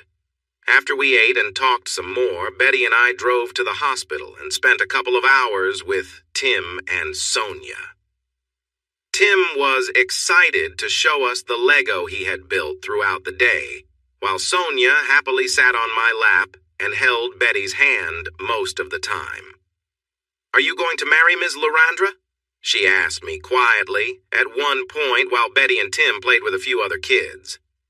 "Nah, I'm going to wait until you get bigger and marry you," I told her, giving her a gentle tickle. Sonia giggled. "No, silly too young," she said. "But if you marry Ms. Larandra, then you and she can adopt Tim and me and be our new parents." She said it so innocently that it made me stop and look at Betty. At that moment, she glanced over at us and smiled. However, her smile faltered for a moment when our eyes met, and she noticed the look on my face. Later, she asked me what was wrong, but I tried to brush it off. She wouldn't let it go. "Brian, what's wrong?" she asked. "I thought we were having a nice day together?" She was letting me drive her Audi back to my place, and I have to say, I was enjoying it. I had never driven anything that felt this smooth. I thought carefully before I answered. "Betty, where do you see this going?" I asked her. "What do you mean, where?" she replied quickly. "I mean this, us, our relationship," I said, my voice a bit serious, but not too much. "I'm not complaining. In the past week, I've spent time with a wonderful woman, and I've shared more kisses with you than I have with anyone in my whole life, even my mum." She laughed softly. "But I'm still trying to understand this. You are amazing, and I feel so different. You travel everywhere and have so much, while I rarely leave town and have only a little saved up. We come from such different worlds." She held up her hand, and I stopped talking. After a moment, she sighed. "Brian, I've told you that I like you," she said firmly. "I know that you see yourself as less than others because of your scars. But you were there for me when I needed you. And despite my work, I can see the person you are inside." I was quiet, remembering my sister's similar words from months ago, focusing on the road ahead. A moment later, I felt her hand on my thigh, a gentle touch I hadn't expected. Betty spoke softly. "Since the hospital, you've been the guy I wanted to be with. I don't care what you think you look like. I want to see if the man next to me could be the one I always dreamed about. I imagined dating him, falling in love, getting married, and having kids together." She said it so casually, but it surprised me. I swerved the car a bit before regaining control, and Betty giggled. "Right now, I just hope you keep us safe on the road," she said, and I couldn't help but smile. Her words lifted the heavy mood. "But Brian, I'm serious. I really like you, and I don't want to scare you by saying I feel even more than that. I have imagined all of this for years. If you are open to it, I would love to see if we could explore this together." I glanced at her, and her big brown eyes were so sweet.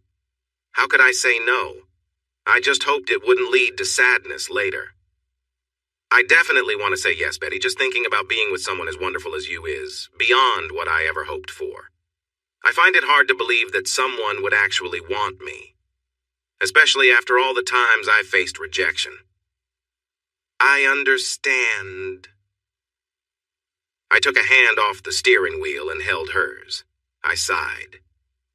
"I promise if you truly feel this way, I will work on not thinking of myself as strange," I said, my brow furrowed. "I want to believe there is a chance for us, and I've really enjoyed our time together this past week." I let out another deep sigh, feeling Betty's hand squeeze mine. I sensed her concern. "Please be gentle with me, Betty," I said. "If at any time you feel I'm not the right person for you, please be honest and kind." We fell into a comfortable silence until we stopped at a traffic light just outside my house. Once the car was still, I felt Betty lean over and kiss my cheek. "I will never hurt you," she whispered. We arrived at the event venue, and I almost stayed in the car. It was for a well-known modeling agency with a red carpet, barriers, and many reporters that made me want to drive away. Betty encouraged me to get out.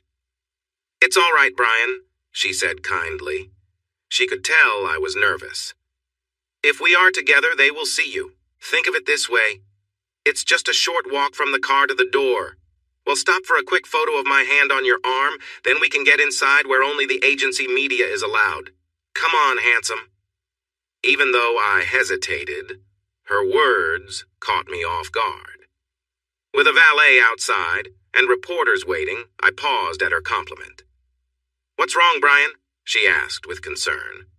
"You called me handsome," I replied softly, managing a small smile. Betty lit up. "Did I?" I wasn't really thinking. I decided I should get better at that. She patted my hand, gathered her bag, and nodded. I stepped out of the car, and for a moment the whole crowd seemed to hold their breath as the big man with scars got out of the fancy car and walked around to open the door for the famous supermodel, Lorandra. With Betty by my side, I tossed the keys to the surprised valet, and we made our way up the red carpet when the first question came from the amazed reporters. "Ms. Lorandra, is your date tonight Mr. Other?" one reporter asked as we turned to strike the first pose that Betty and I had practiced earlier. "Mr. Other," another reporter called to me. "Are you dating Lorandra?" We posed again. It was my first time trying to smile for a public photo. I remembered to relax, just like Betty and I had practiced. She was graceful, smiling easily, and used to posing like she had done many times before. I probably didn't look great, but she was doing wonderfully. I hoped I wouldn't appear too awkward in the photos when they got published. As the photographers clicked away and more questions came at us, we just smiled and stayed quiet. Then another car arrived, and Betty squeezed my arm, signaling it was time to walk inside. We moved smoothly toward the hotel doors, which 2 staff members opened for us. Once inside the elevator that would take us to the grand ballroom, I pressed the button while Betty stayed by my side. The doors opened, and we stepped inside together. Facing the front, Betty selected our floor, and the doors closed, leaving just the 2 of us. "Wow," I said as the doors shut. "How do you do this all the time, especially in front of all those cameras during events?" Instead of answering right away, she turned to me, gently pulled my face down, and gave me a kiss. "I'm proud of you," she said, letting her hand linger on my face and gently tracing the scar on my cheek. "I know that wasn't easy, but you did a great job. I'm really happy to have such an amazing man with me." I felt my cheeks warm at her praise. I wasn't used to compliments like that. Betty's gaze held mine, and I could see the warmth and admiration in her eyes. Wait a minute. Admiration. I was starting to think about what those feelings meant when the elevator slowed and the doors opened to the hallway leading into the grand ballroom. What I saw as the doors opened looked like something out of a movie. The hallway was rich in color with dark browns and deep reds, along with light tan highlights. Each door we walked past appeared to be made of dark oak or some other beautiful high-quality wood. The wallpaper had a fancy design that looked like it was made with gold. The lights were arranged to show off the artwork and signs pointing to different rooms. I could hear classical music and was surprised to see an older woman of Asian descent playing a grand piano. Her long brown hair fell in waves, and she wore a flowing green dress as she played. As we walked along, Betty calmly told me what to expect. She reassured me not to worry about how others might react, saying she would be with me every step of the way. When we entered the ballroom, it took my breath away. The agency clearly spent a lot more money than needed. 2 rows of 3 beautiful chandeliers hung from the ceiling in the large room. On one side, there was a big dance floor, and at both ends, there were large ice sculptures. To our right, a statue of a swan had its neck arched and wings spread wide. At the other end, a sculpture of a model struck a pose as if she were on a runway looking out at the crowd. Later that evening, I noticed that the ice statue looked a lot like Betty. Right in front of us was a large stage where a string quartet was playing music that matched the pianist outside. To my right, there were round tables covered with red silk tablecloths and white cloth placements, sparkling silverware, and bottles of champagne wrapped with white flowers. Many people were chatting in small groups.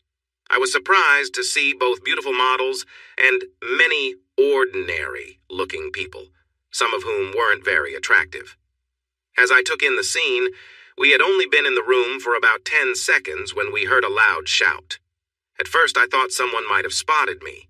A high-pitched female voice seemed to be aimed at me, not out of fear, but excitement. "Lurandra!" A woman in a deep blue dress with long blonde hair shouted, rushing toward us. I vaguely recognized her from my research on Betty. She was another model. She ran up and hugged Betty, who finally let go of my arm. "Cassandra," Betty said with a big smile. "How are you, my dear?" "Good, good," Cassandra replied casually, suddenly looking at me. Her gaze narrowed as she inspected my face, then moved over my body. Her eyes widened, and a smile formed as she turned back to Betty, giving her a hug. "You found him?" she said, and Betty nodded. Cassandra then turned to me as Betty slipped her arm back into mine. Cassandra reached out her gentle hand. "Cassandra Blaine," she said formally, offering a small arm. I took her hand carefully, not wanting to grip too tightly as we exchanged a handshake. I was worried that if I squeezed too hard, I might hurt her. "Brian Other," I replied. "Yes, that's right," she said with a curious look. "Betty? Oh, sorry. Lurandra here has been looking for you for years. I swear she talks about you all the time." I glanced between the two women, and I noticed Betty blush as Cassandra winked at me. Then, to my surprise, she linked her arm with mine and guided Betty and me around. For the next 40 minutes, I met many important people models, their agents, TV stars, news presenters, and even a few athletes. Knowing I was feeling nervous, Betty stayed close to me, which I appreciated. I was thankful when Cassandra came by 3 times, bringing us glasses of wine and taking away the empty ones. I hadn't even realized Betty's mother had entered the room. Betty and I sat at a table towards the front of the ballroom near the stage.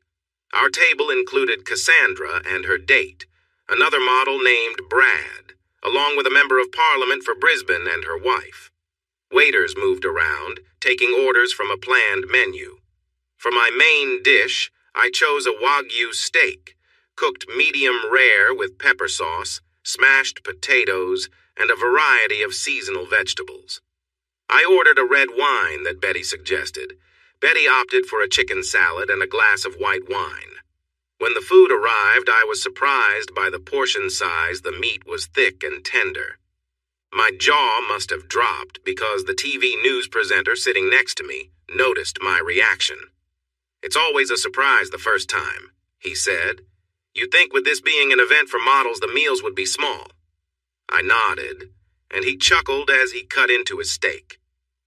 "The models might barely touch their food, but the rest of us are paying for a good meal." I looked over at him, and he smiled again before putting down his knife and fork and extending his hand. "Ray," he introduced himself. "Ray Jordan, Frontline News." I shook his hand, recognizing him from his long career as a presenter. "Brian Other," I responded. Again, he greeted me with a friendly smile. "I think most people in the city know who you are." "Brian," he said, as a few others at the table smiled politely. I felt a bit uneasy, and he leaned back, trying to seem friendly.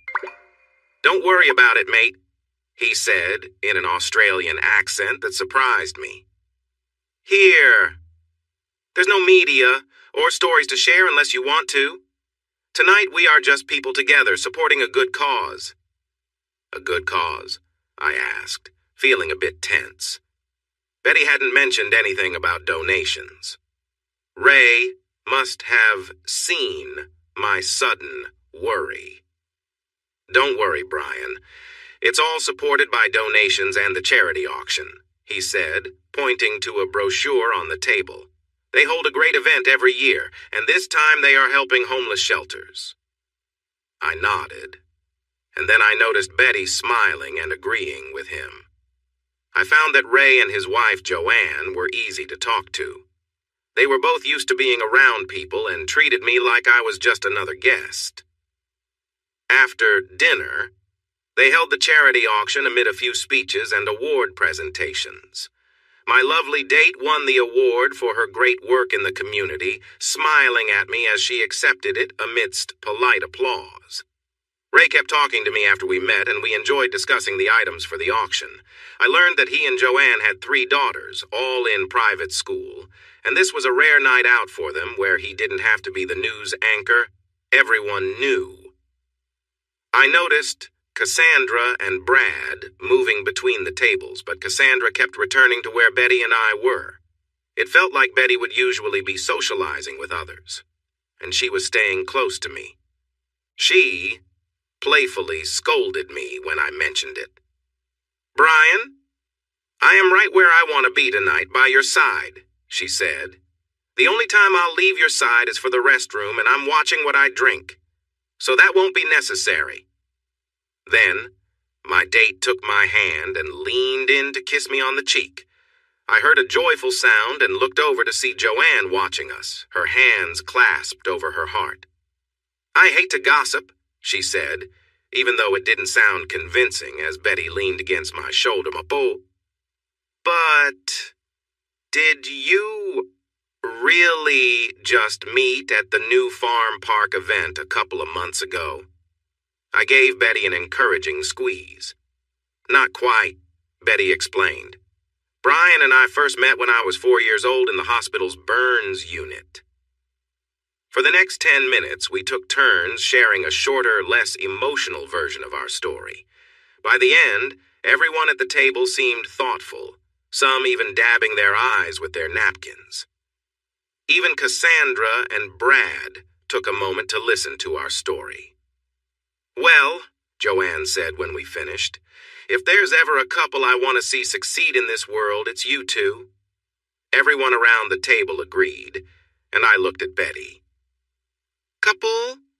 I asked her quietly as the MC stood up to grab everyone's attention.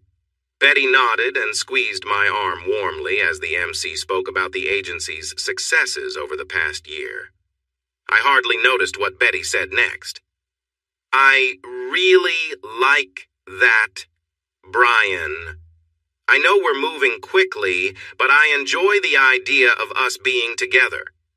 Before long, it was time to dance, and I found myself in new and unfamiliar territory. I had never danced before, except in the privacy of my home. Even at school, I avoided dancing because the other kids didn't want to be near me because of my scars. When one teacher offered to dance, I politely said no, feeling sad about the rejection I faced from my classmates. Betty was patient and helped me learn the basic steps. I wouldn't say I danced elegantly, but I was happy that I didn't embarrass myself. After a few songs, Cassandra joined in, taking Betty to dance with someone else. Betty assured me she wouldn't be far away. I nodded and smiled at Cassandra, my new partner. "You're special, you know that, right?" Cassandra asked right after we began dancing. Like Betty, she led because I had no idea what to do. "Me?" I replied, surprised. "Yes, you," she laughed, and then looked at Betty, who was watching us closely. "She really likes you, and now that I've met you, I see why." I chuckled softly. "Someone has hurt you, haven't they, Brian?" Cassandra said, getting right to the point. We danced for a while, and I nodded. Most people see me and think I'm just a big guy with ugly scars. They don't usually react well. We danced a little more, mostly just swaying together. No, it's deeper than that. Someone has really hurt you. And more than once, she observed, noticing my shift in expression. I could tell you thought of that person when I mentioned it because your eyes changed for a moment. I nodded again. Don't let that person stay in your mind to keep hurting you, Cassandra encouraged, squeezing my hand gently. Her hand was small in mine, but her message was clear. Since the event at New Farm Park, Betty can't stop talking about you, she said. Look at her. She's always smiling now. For us models, we either force a smile or adopt a serious look. I nodded, listening carefully. Betty's biggest charm has always been her eyes. When she smiles with her eyes, it makes the world feel a little brighter. I looked over at Betty, who was still dancing with Brad and glancing my way. Our eyes met, and we smiled at each other. Cassandra noticed this connection. But when she looks at you, Brian, it's like her smile lights up the room. She often appears on magazine covers and does commercials that showcase her bright spirit. But if the agents see her smile when she looks at you, her value will go up. Because of me? I said, surprised. Yes, because of you, she said clearly. I think she has been drawn to you since she was a child. I feel like there's a but coming, I said, pausing for a moment. Of course, Cassandra responded, smiling, but her smile didn't seem real this time. She sees the perfect guy in you, Brian. You are honest and work hard. You give even when others don't treat you well. You put yourself out there, even when it's hard. I think you care about my friend more than you realize. I felt myself blush. But, she smiled, you need to trust yourself as much as Betty trusts you. If you do, neither of you will get hurt. If you don't, both of you might be unhappy. We danced a bit longer as I thought about her words until the song ended. Then we turned to Betty and Brad, getting ready to switch partners again. Thank you for the dance, Brian, Cassandra said, giving me a quick kiss on the cheek. She then leaned in closer and whispered, Think about what I said. You'll see I was right. What was that about? Betty asked, as we walked back to the table. I just mean I better treat her well, or she might come after me for real, I joked. Don't doubt it, Cassandra called out from a few steps behind us as she laughed. I could see Betty was going to ask me something serious when we were stopped before we could sit down. Lorandra, called a thin man with a high voice. Andrew, Betty replied, her face lighting up with a real smile. How are you, dear? He asked, kissing her on both cheeks. Then he looked at me. Well, well, aren't you just the whole package? So handsome. Betty laughed. Brian, meet Andrew Phillip, the most fun fashion reporter you'll ever come across, she said, as we shook hands. He had a strong grip for a guy. Andrew, this is my date for the night, Brian Other. He looked me up and down, clearly sizing me up. Yes, you are quite charming, he said, still looking at me. Very charming. Then he turned his attention back to Betty. Lorandra, darling, he said in a way that made the people around us smirk. I guessed they knew him well. Would you and your date be willing to have a quick interview? Betty looked at me, and her smile faded a bit. She gave me a slight nod.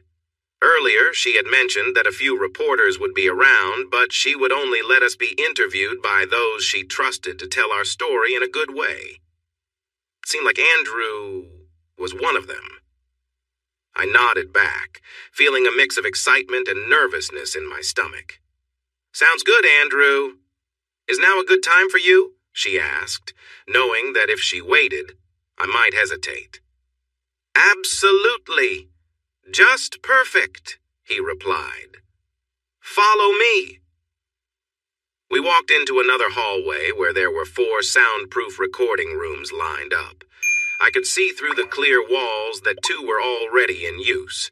In one, 2 people were talking, likely having a one-on-one interview. In another, there were 4 people. 3 were standing, and it seemed like they were singing. I guess they might be a local teen band that was somewhat known. Andrew, Betty, and I entered the room at the end, and Andrew closed the door behind us. Betty and I settled onto one of the couches, while Andrew took a seat on the other one.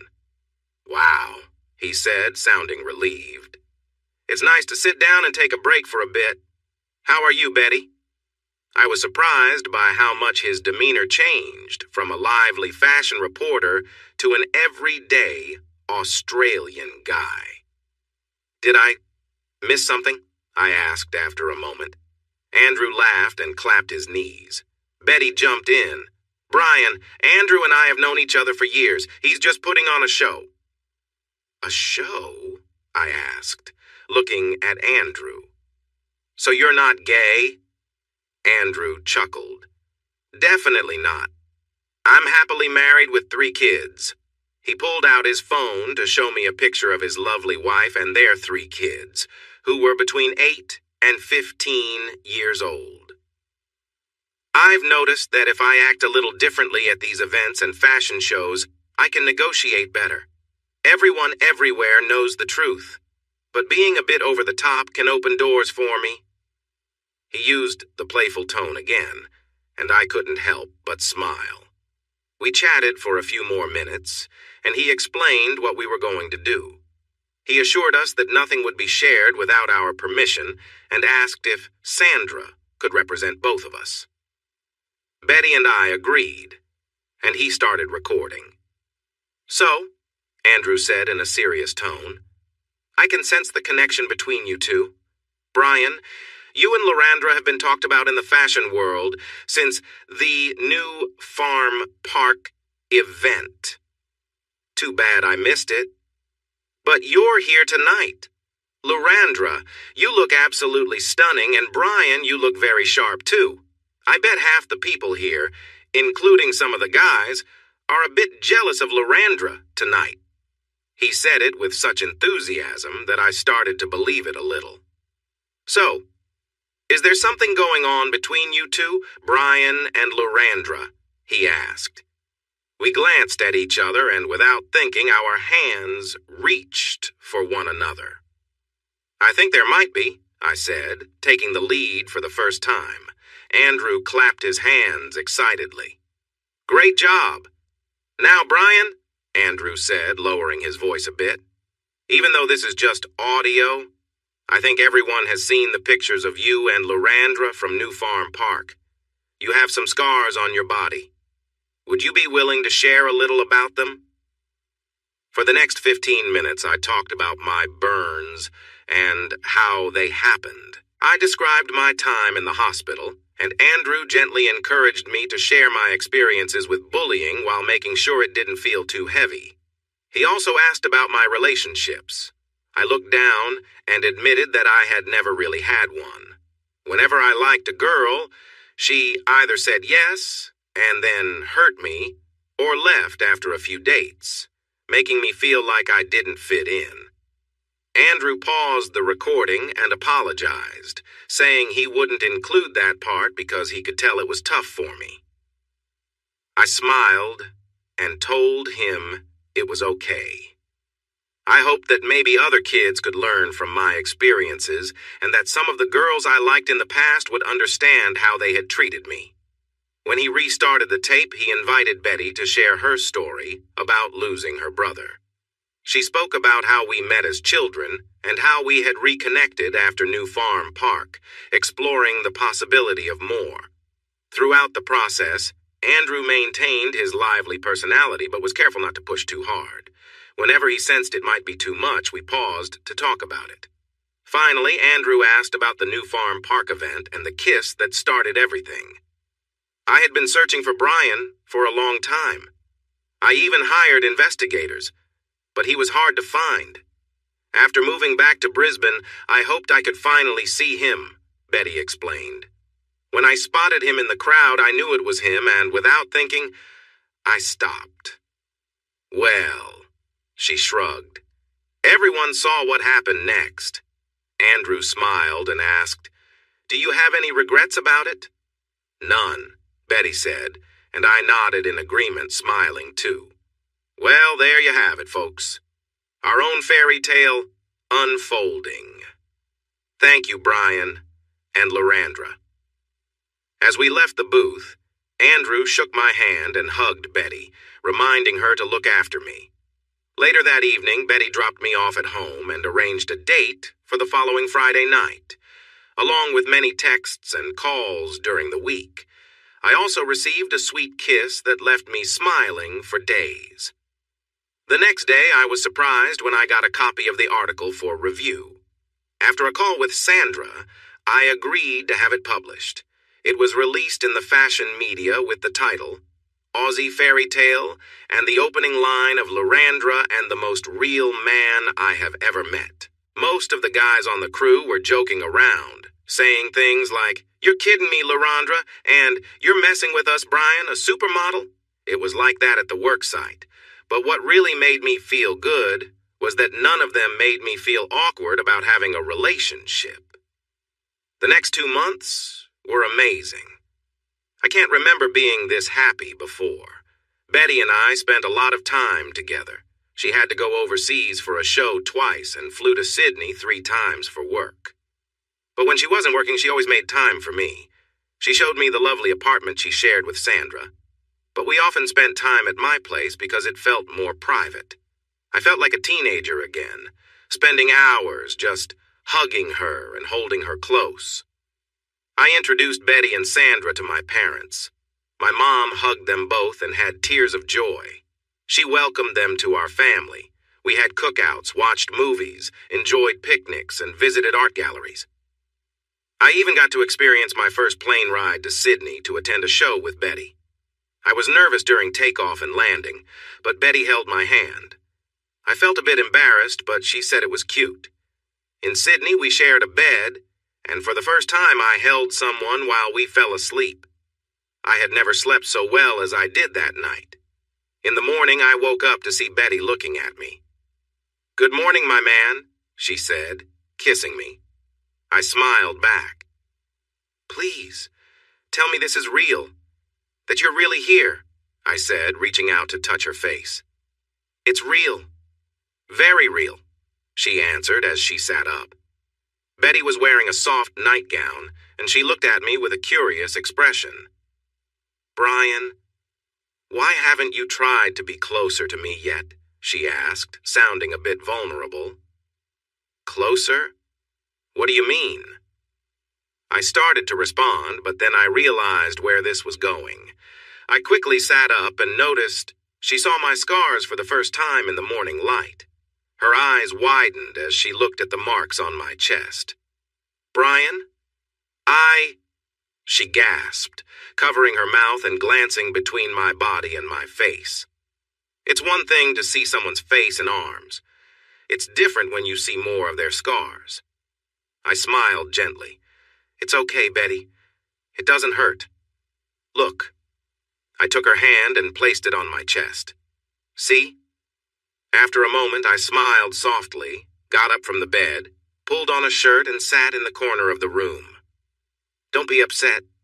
"It's okay, Betty," I said.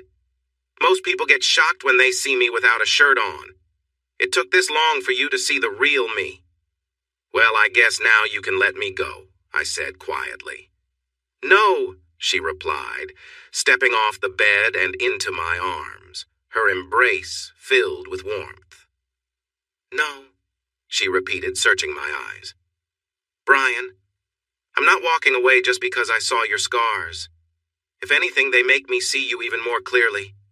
You felt safe enough to show me a part of you, and that means something. Those marks, they're just part of you. And I admire you all the more for it." Her gaze was steady as she held on to me.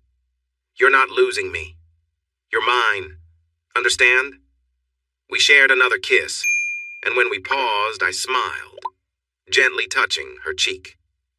Sorry, I'm just so used to expecting the worst, I admitted, our foreheads meeting as we stayed close. Did I hear you say you're falling in love with me? She nodded, a soft smile on her lips. Yes, Brian.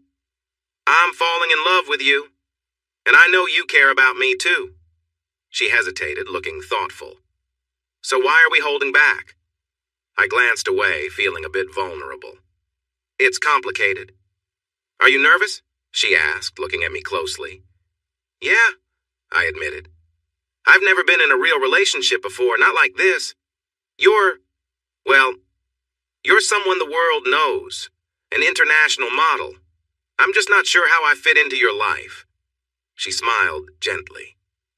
Brian, I care about who you are, not how the world sees me. I felt a wave of relief wash over me, and she leaned in again, her eyes full of sincerity. Listen, she said, holding my gaze. What we have is different from anything I've felt before. I don't care about anyone else, just you. She paused, thinking over her words. What matters is that we're here together, and I know this is special. She brushed her hand through my hair and smiled, filled with a calm confidence that reassured me. I could feel the hairs on my arms stand up as I noticed her excitement. She looked at me and then back at her own fluttering breath as she stood up quickly. Brian, she said seriously, I want you to know that right now, there's nothing I want more than for us to be together. I feel a but coming, I replied, trying to hold back my urge to act. She nodded. I long for it, but I want our first time to be special, she replied, struggling with her feelings. I want it to mean something. Right now, we need to get ready for the day and fly home. If we do it now, it would be too quick. I want our first time to be something wonderful. Does that make sense? For some reason, I agreed. She smiled and took a few steps back. Okay, just give me a minute. I wish I could invite you to join me in the shower, like I thought we would this morning, but just wait a bit. Then you can rinse off. I sighed and nodded. And Brian? She called back to me. I turned to see her in the bathroom doorway, and she casually took off her nightgown. She was stunning, standing there with nothing on, just a beaming smile. I gripped the chair tightly and felt a rush. She looked beautiful, with smooth skin and an amazing figure. When she turned to glance at me, I couldn't help but notice her graceful form. It was clear why she was a model. Give me a minute, sweetie, she said playfully, knowing I was watching her closely. Then the shower will be all yours. It only took me 30 seconds in the shower to feel a sense of relief. Her encouragement from outside didn't make it easier. When I finished and got dressed, she greeted me with a kiss. Thank you, Brian. I know many would have given in to temptation. I promise it will be worth it. We have today. Then I will be in Paris for a week. After that, I'll have a month here with you, and I want us to enjoy that time together. Throughout the day, as we explored Sydney, holding hands and sharing small kisses, I found myself thinking about her words often. On the 8th day of her trip to Paris, the idea of us together began to feel distant. I was counting down the days until she was back, excited about the possibility of sharing meaningful moments. After nearly 30 years, I hoped to find someone who truly cared for me, someone who could say they loved me and share a deep connection. Yes, it sounds romantic, but that was what I wanted. I didn't want to lose something precious to a careless moment or a night I'd later regret. I wanted someone to care about me for who I was. With Betty, I felt like I'd finally found that person. After we got back from our trip to Sydney, Betty gave me a long, heartfelt kiss. She reminded me she had to leave early for Paris the next day, but promised that when she returned, she'd make sure I knew how lucky I was. We chatted over Messenger during those first few days. I stayed up late, adjusting to the time difference, and it was worth it. Betty was excited, and even showed me the view from her hotel room, hinting that someday she'd love for me to come along with her. I also talked with Cassandra, who was working at the same event. Betty kept sending me photos of her and Cassandra together, full of smiles and hugs, with little messages like, "Wish you were here." I sent her photos in return, me and the guys at work, goofing around with our shovels and wheelbarrows. I even sent a short video of myself driving a small digger, showing off a bit. It was lighthearted and fun. But on the fifth night, Betty apologized and told me the main event was starting. For the next few days, she wouldn't be able to talk as much since the show would keep her busy. She'd still text, but things would be hectic. I understood and told her I'd try to catch the event online if I could. She had given me a login and password so I could watch it live. It felt a little unusual for a guy like me to be watching us at the fashion session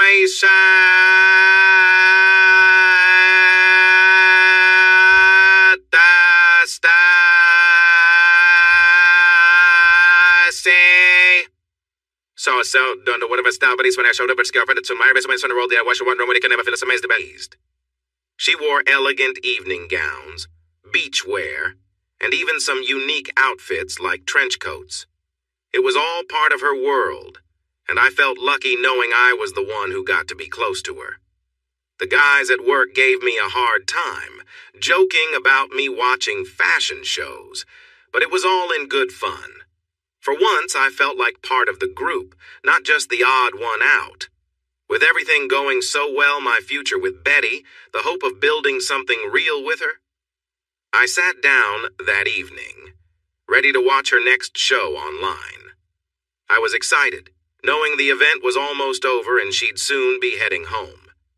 I watched Cassandra first, stunning in a red evening gown with sparkling sequins. Then I saw Betty step onto the runway, poised and graceful, ready to make her walk.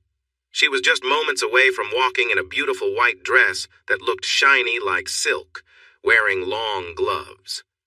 Then my phone buzzed with a message. With just about a minute left, I picked it up and saw it was from an unknown number. "Hey, you should read these articles about your girlfriend before you get too serious with her. Just thought you should know." The message had a link, and if I had been wise, I would have checked it out first. But I clicked on it, and I regretted it immediately. The first article had several pictures showing Laurandra in Paris with two attractive men. She looked happy, and the article questioned her loyalty to her boyfriend, Brian, back in Australia. The next picture showed her in a compromising situation with one of the men, who had his hands on her inappropriately, with a caption asking, "What about Brian?" The second article focused on her ex-boyfriend, Tommy Williams, with pictures of them together. It suggested that once Laurandra was done with her current relationship, she would reunite with Tommy and they might even get married soon. I turned back to the live stream, watching as Betty walked down the catwalk. She looked serious, but also captivating. Now I couldn't help but wonder if her charm was meant for me or for Tommy. I felt crushed. After everything we had been through, I thought Betty and I shared something special. I believed we were falling for each other, but now I felt like just another pawn in her game. The idea hurt and made me angry. But wait, those were just news articles, speculation and not facts. I decided to reply as I watched her make her return. "Sorry, I don't know how you got this number, but these are just made-up stories. You've got it wrong." Moments later, I received a series of messages and images that shattered my heart. "Sorry, Crispy, but it's too late. I've already enjoyed Paris." It was from Brian Dumont. 4 images followed. The first one was of Dumont in a backstage dressing room, taking a selfie, smiling, and giving a thumbs up. In the background, Betty waved at the camera. The second showed Brian and Betty close together, both grinning like they were best friends. The third picture was Dumont taking a selfie while Betty stood beside him, dressed minimally. I felt my chest tighten as anger rose. The last image broke me completely. It was taken in a hotel room. Out the window, I could see the Eiffel Tower, which reminded me of where I was. In the bottom right corner of my phone screen, I noticed the date stamp was only 2 hours after last night's show. That was when Betty sent me a text saying she was tired and going to sleep. But in the photo she sent, she was very much awake.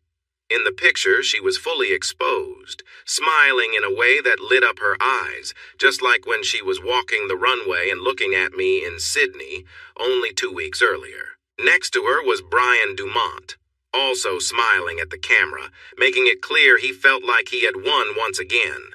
I don't know how long I stared at the images. It felt like only a moment, but it could have been much longer.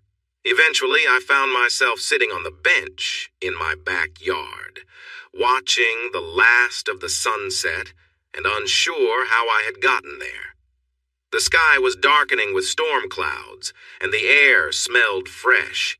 But as the sun set and the stars began to appear, I enjoyed the cool breeze. I rested my arms on the bench and leaned back to gaze at the sky as the first raindrops hit the ground. That night, a strong storm rolled in. Lightning flashed, and the wind howled. I hardly noticed it as I sat there feeling sorry for myself. The bright flashes of lightning lit up the sky, and the loud thunder didn't bother me at all. Instead, my thoughts replayed moments of my life that brought me down. I remembered saving Harper, my time in the hospital, being turned down by Ava, and the moments spent with Tim and Sonia.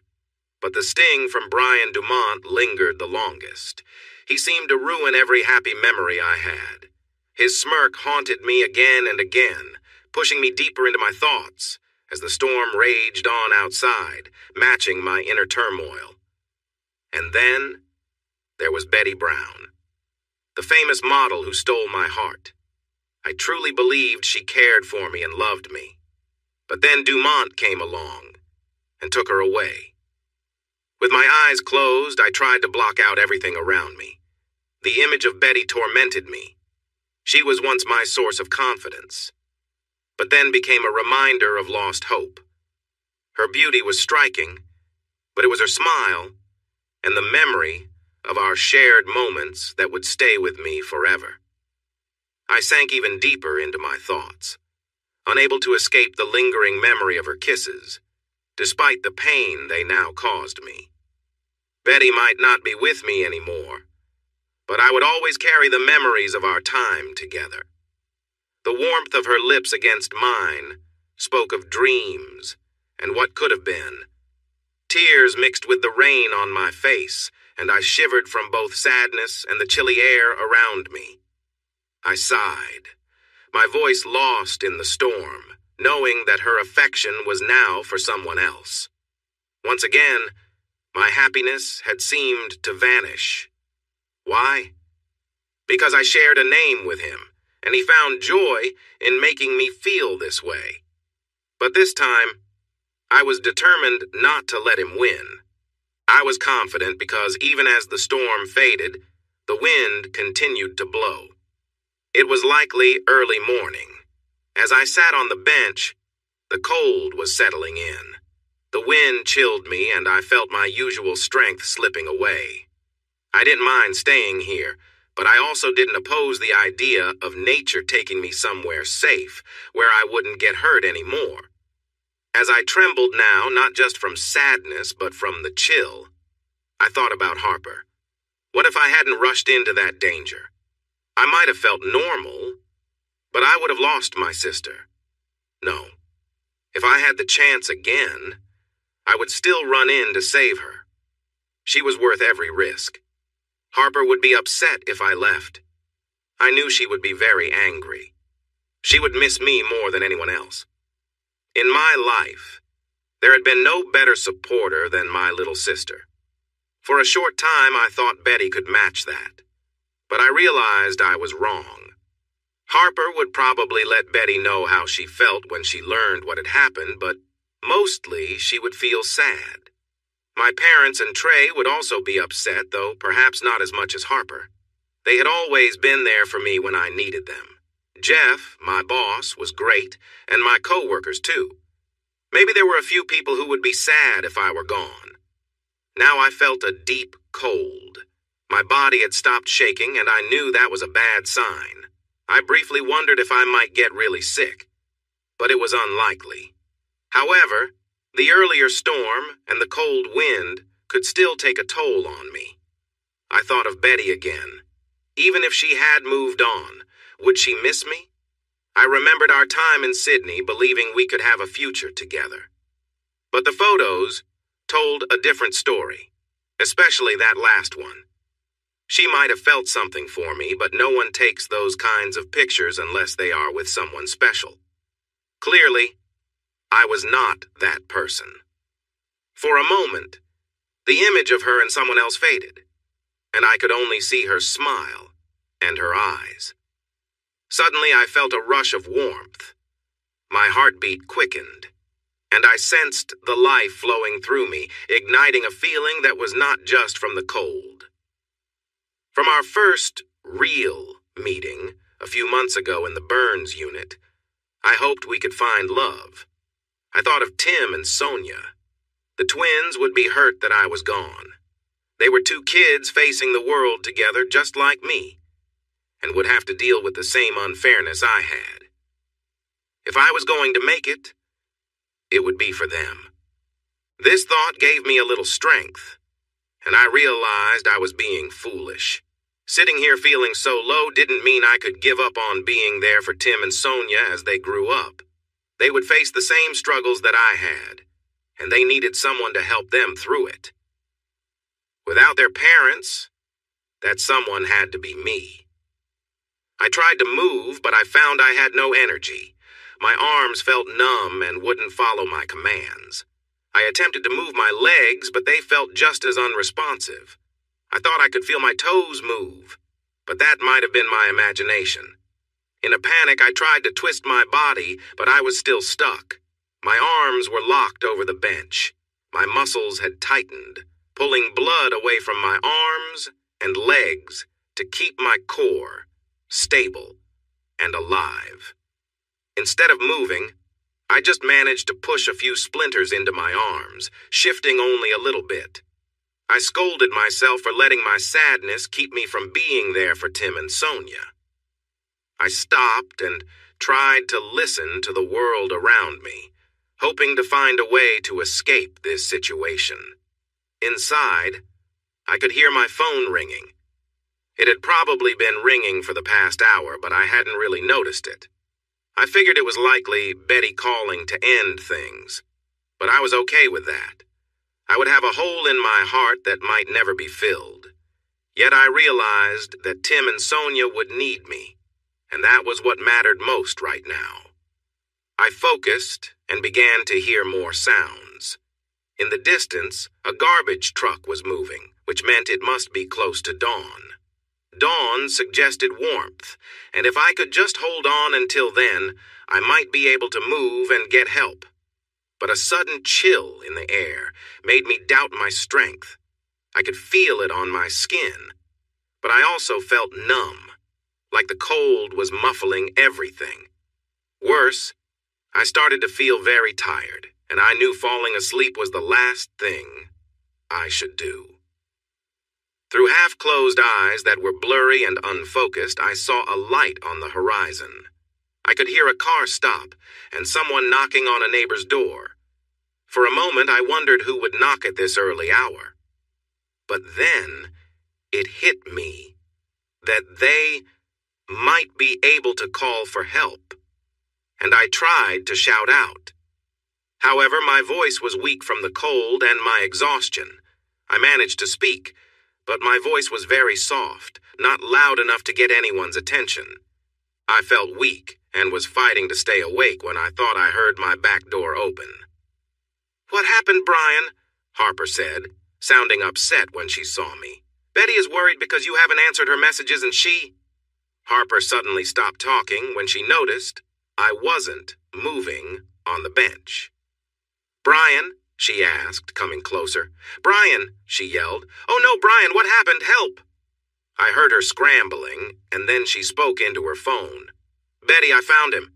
He's out back, and it looks like he has been here all night. He's wet from the rain, his lips are purple, and he's freezing. Betty." "No, you're right. Call an ambulance," I heard Harper say in a panic before she made another call. She talked to someone who said help was on the way. They must have told her to stay calm and talk to me while waiting. "Brian, what happened? Why did you stay outside? What's wrong?" she asked, using the word hero, which made me groan. "Dumont," I whispered as she got close. Harper's face quickly changed to worry as she asked, "What did you say? Did Dumont do this?" "He took Betty," I managed to say. Harper would find my phone and see the truth about what Dumont had done to me. She kissed my forehead and frowned. "Brian, that can't be true. Betty would never do that to you," she said as her warm lips touched my cold skin just as the ambulance arrived.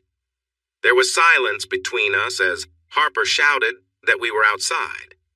Suddenly, many hands were touching me and a soft voice told me to relax.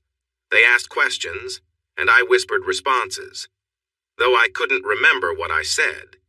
They wrapped me in a blanket, and I finally gave in to the exhaustion and blacked out.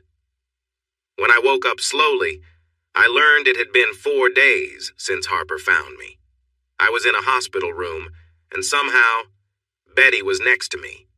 The bed was larger than normal, probably for bigger patients like me. Betty was close to me, lightly snoring as I started to come around, but that changed as I groaned from the aches and pains all over my body. Betty woke up immediately. "Brian, are you okay?" she asked, panic flooding her voice. "Betty, why are you here? What about Dumont?" I asked weakly.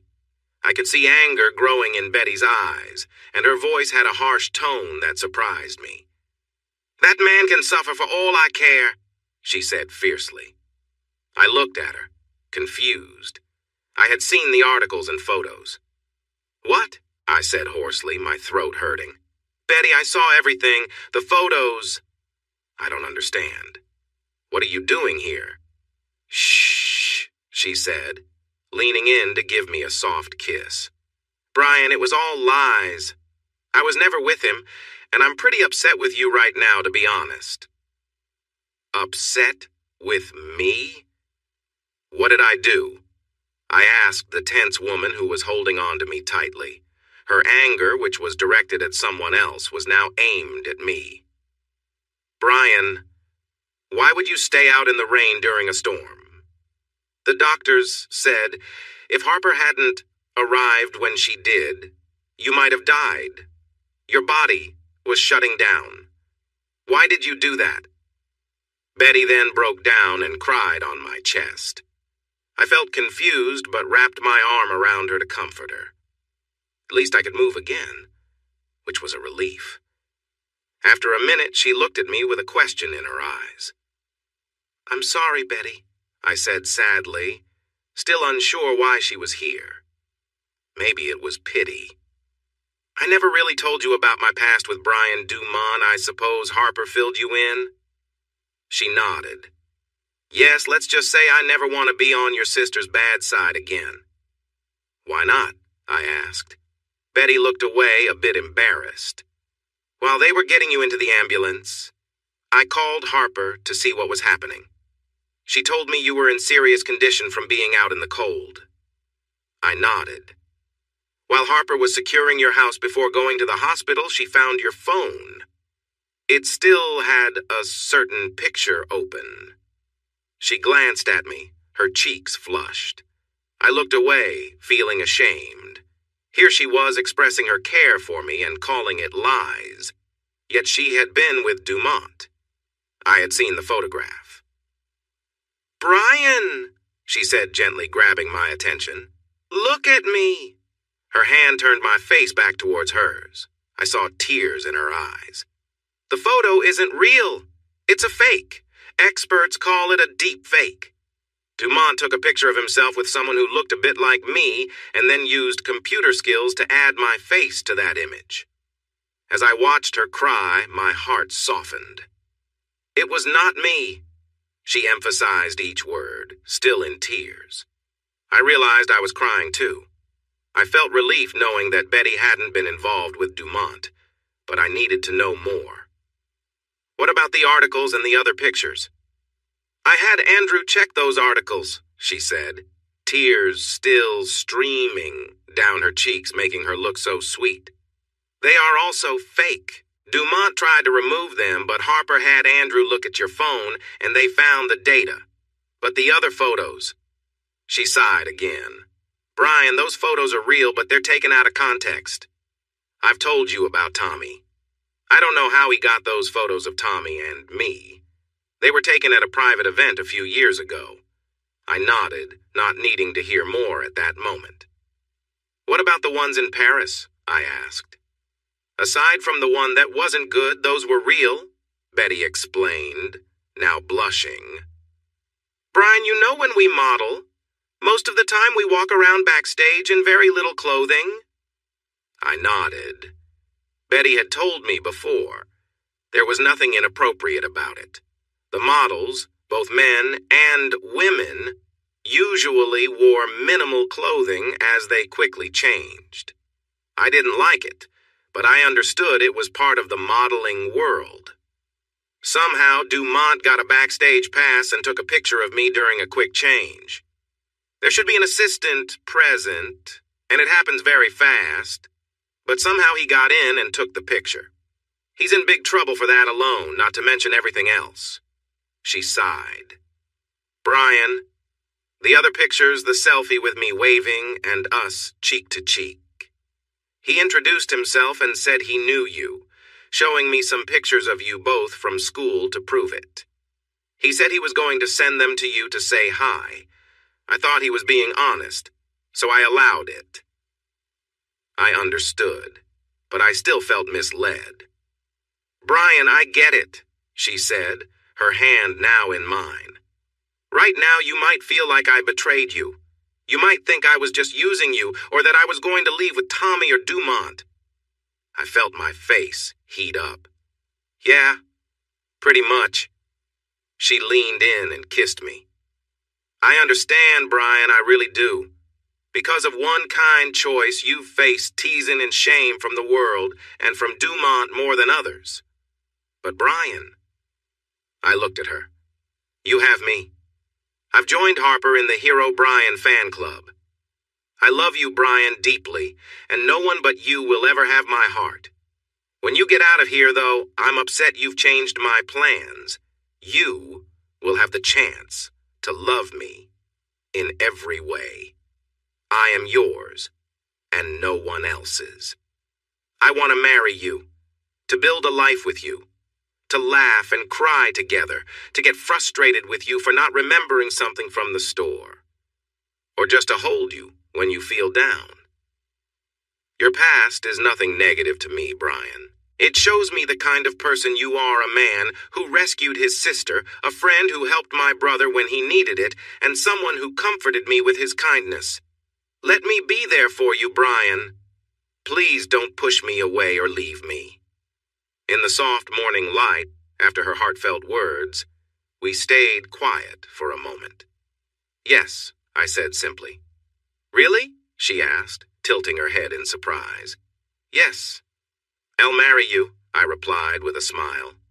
Betty's eyes widened and filled with tears as she leaned into me, sobbing softly. "What's happening here?" My sister's playful voice broke the moment a few minutes later. She held 2 coffees, one for her and one for Betty. "We're getting married," Betty exclaimed, tears still streaming down her face. What do you mean married? Trey asked, standing behind Harper and sipping his coffee. And by the way, it's good to see you awake, Brian. Come on, Harper said, giving him a playful punch. He just woke up after a tough time and that's what you ask? He smiled. Yep, I know him. It takes more than one tough night to keep him down. I mean, he fought through all of it, which brought me to you, didn't it? Harper softened. Oh, she said, giving Trey a quick kiss, then playfully punching him again. Still, he almost didn't make it. She turned to us, setting down the coffees and placing her hands on her hips. And what's this about getting married? Brian, did you just ask Betty to marry you? Nope, I said, smiling at the mix of surprise and joy on my sister's face. She just asked me. Harper looked back and forth between us for a moment before she squealed in delight. She tried to give me a hug, but Betty held onto my hand tightly and wouldn't shift from my lap. Trey walked around the bed, and we shared a fist bump. Bro, was all he said. Harper dashed off and returned a few minutes later with Tim and Sonia. Apparently, they had visited me yesterday while I was still asleep, and were happy to see me awake. Tim was his usual excited self, and Sonia, with her hair starting to grow back, looked much healthier. Like me, she would always have scars, but her skin had improved over the years and looked better than before. Betty helped Sonia onto my bed, and I was soon holding Betty in one arm and Sonia in the other, while Trey and Tim played tic-tac-toe on a travel game board. Sonia showed me her new doll, made from different pieces of cloth and wearing overalls with "I need hugs" written on the front. It was a gift from one of her mother's relatives who came to visit. She felt sad because the lady was quite old and lived far away, so she and Tim couldn't go live with her. I told her it would be okay because no matter where they ended up, Betty and I would always be there for them. I know, Mr. Brian, she replied. You know? I said, tapping the tip of her nose, making her giggle. Yep, she said, moving the doll's arms up and down. And how do you know that? Betty asked, leaning back against me and gently touching Sonia's cheek.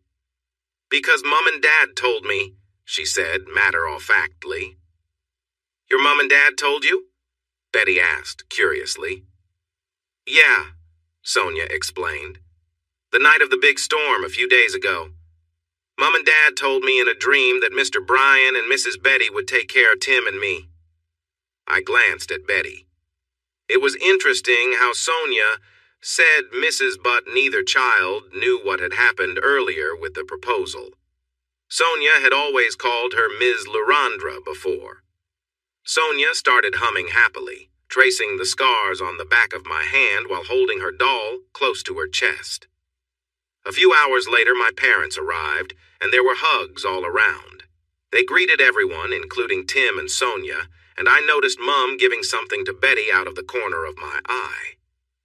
My brow furrowed, until a few minutes later, as I was sitting up, Betty sat on the side of my hospital bed and opened a small box in front of everyone.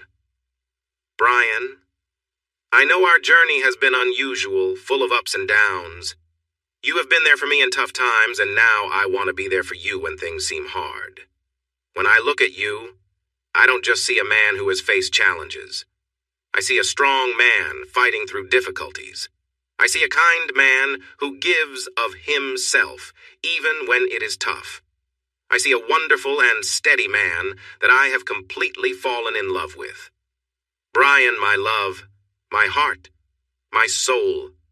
Your mother gave me this ring, her mother's engagement ring, as a symbol of our love, unchanging and formed by life's trials.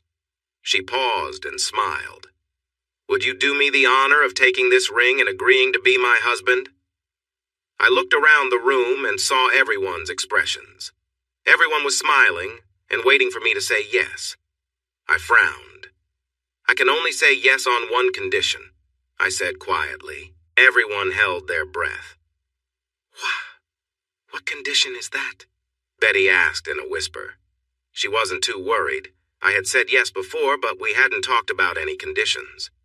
My condition is that as part of our marriage, I said seriously, these two wonderful children here need a home. They come as part of the deal if we marry. Betty's face lit up with a big smile, and both of us looked at Sonia, then Tim. They didn't seem to quite understand what we were talking about. Did you hear that? Harper said, turning to Sonia. My brother will only marry Betty if you and Tim agree to live with them. Sonia inhaled deeply, her eyes wide as she looked at Tim. Then she turned back to us, her face bright with joy. You mean if Tim and I come and live with you, we can be a family? She asked, her voice growing higher with excitement. That's right, I said. We can be a family, but only if you both say yes. Yes, yes, yes, yes, shouted the little girl, thrilled. Tim just smiled and said a quiet, yes. I then turned to Betty, took the ring from the box, and placed it on her finger. Yes, I will marry you, Betty Brown. Everyone clapped as I pulled Betty close and kissed her gently. We spent the rest of the afternoon chatting. Betty, Harper, and my mother talked about wedding plans and brought in the hospital staff to discuss adopting Tim and Sonia.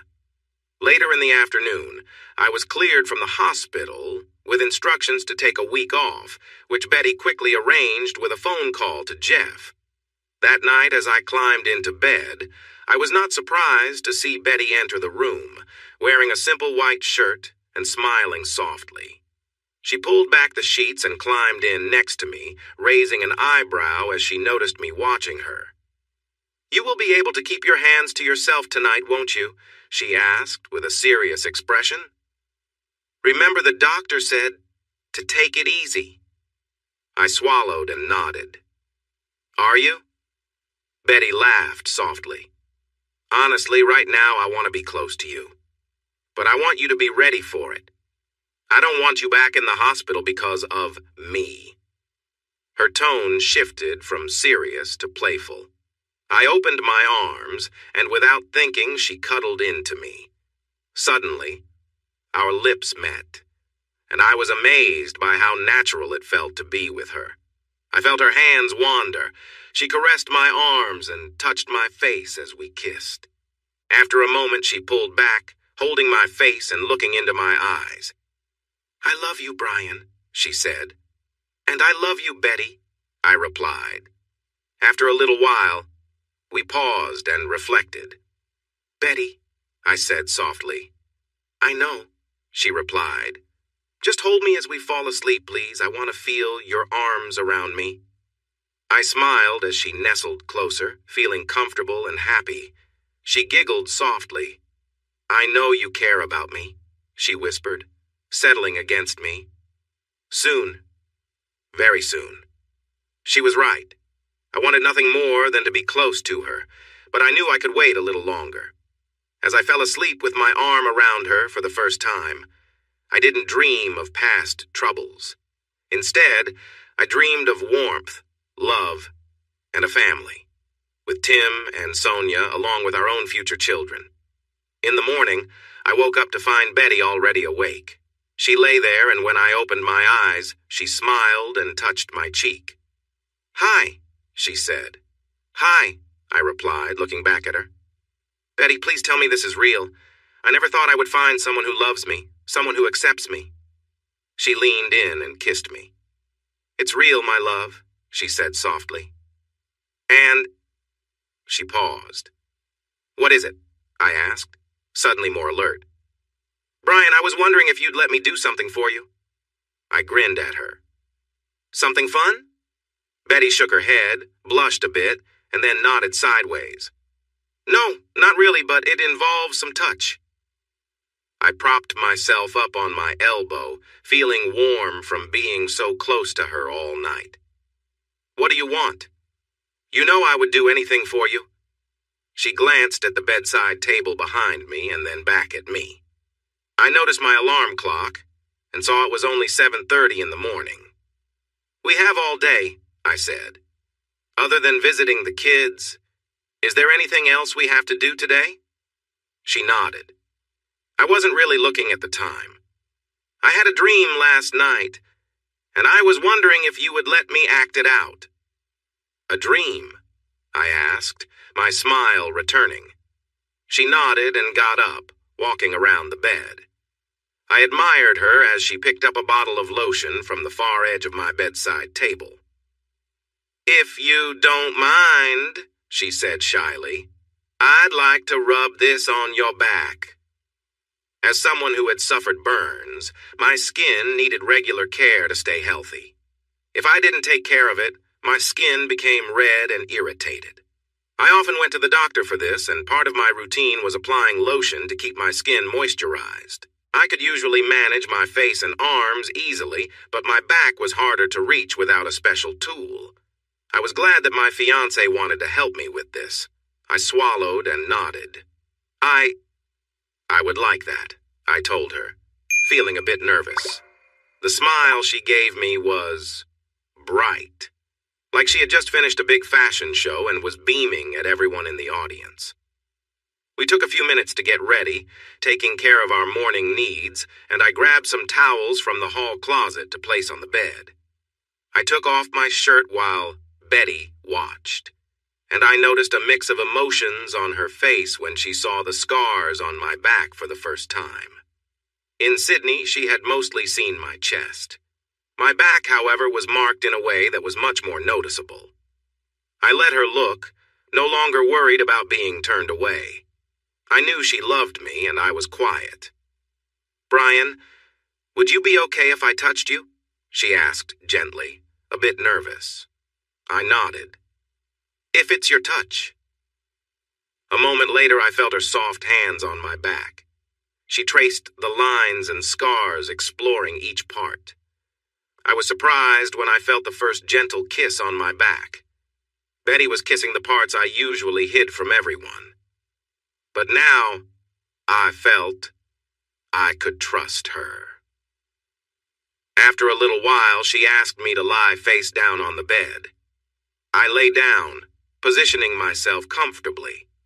I felt Betty sit next to me and heard her open the moisturizer. Her first touch was light and gentle, so I encouraged her to be a little firmer. For the next several minutes, her hands moved over my back, my shoulders, and my arms as she rubbed in the cream. It felt nice to have someone help soothe the areas I couldn't easily reach. Then, she moved to my lower back. I have some scars there, though not as many as on the rest of my body. Lift your hips, please, she said. I did, not realizing what she would do next. Before I knew it, she had my shorts down to my knees. Very nice, Betty said, and before I could say anything, she guided me back down onto the bed and continued to massage my lower back. Relax. I know this feels strange, but I want to help us get closer, she said, trying to calm my nerves. I want to learn every part of who you are. As she said this, I felt her lean over and kiss my lower back. I care about you. Please let me show you, she said gently. In that moment, I felt her kiss my left side, then my right. Underneath me, I could feel my excitement growing. I was about to turn when I felt Betty closely beside me. We had spent weeks getting to know each other, sharing kisses and moments. But this time felt different. She positioned herself next to me, and I could feel her warmth against my skin. As she lay down, I felt her pressing against me. Her arms wrapped around mine, and then she kissed my neck, which made me shiver with delight. We stayed like that for a while, her body on mine, and I could sense a connection growing between us. Her kisses became deeper as time passed. This is amazing, she said happily.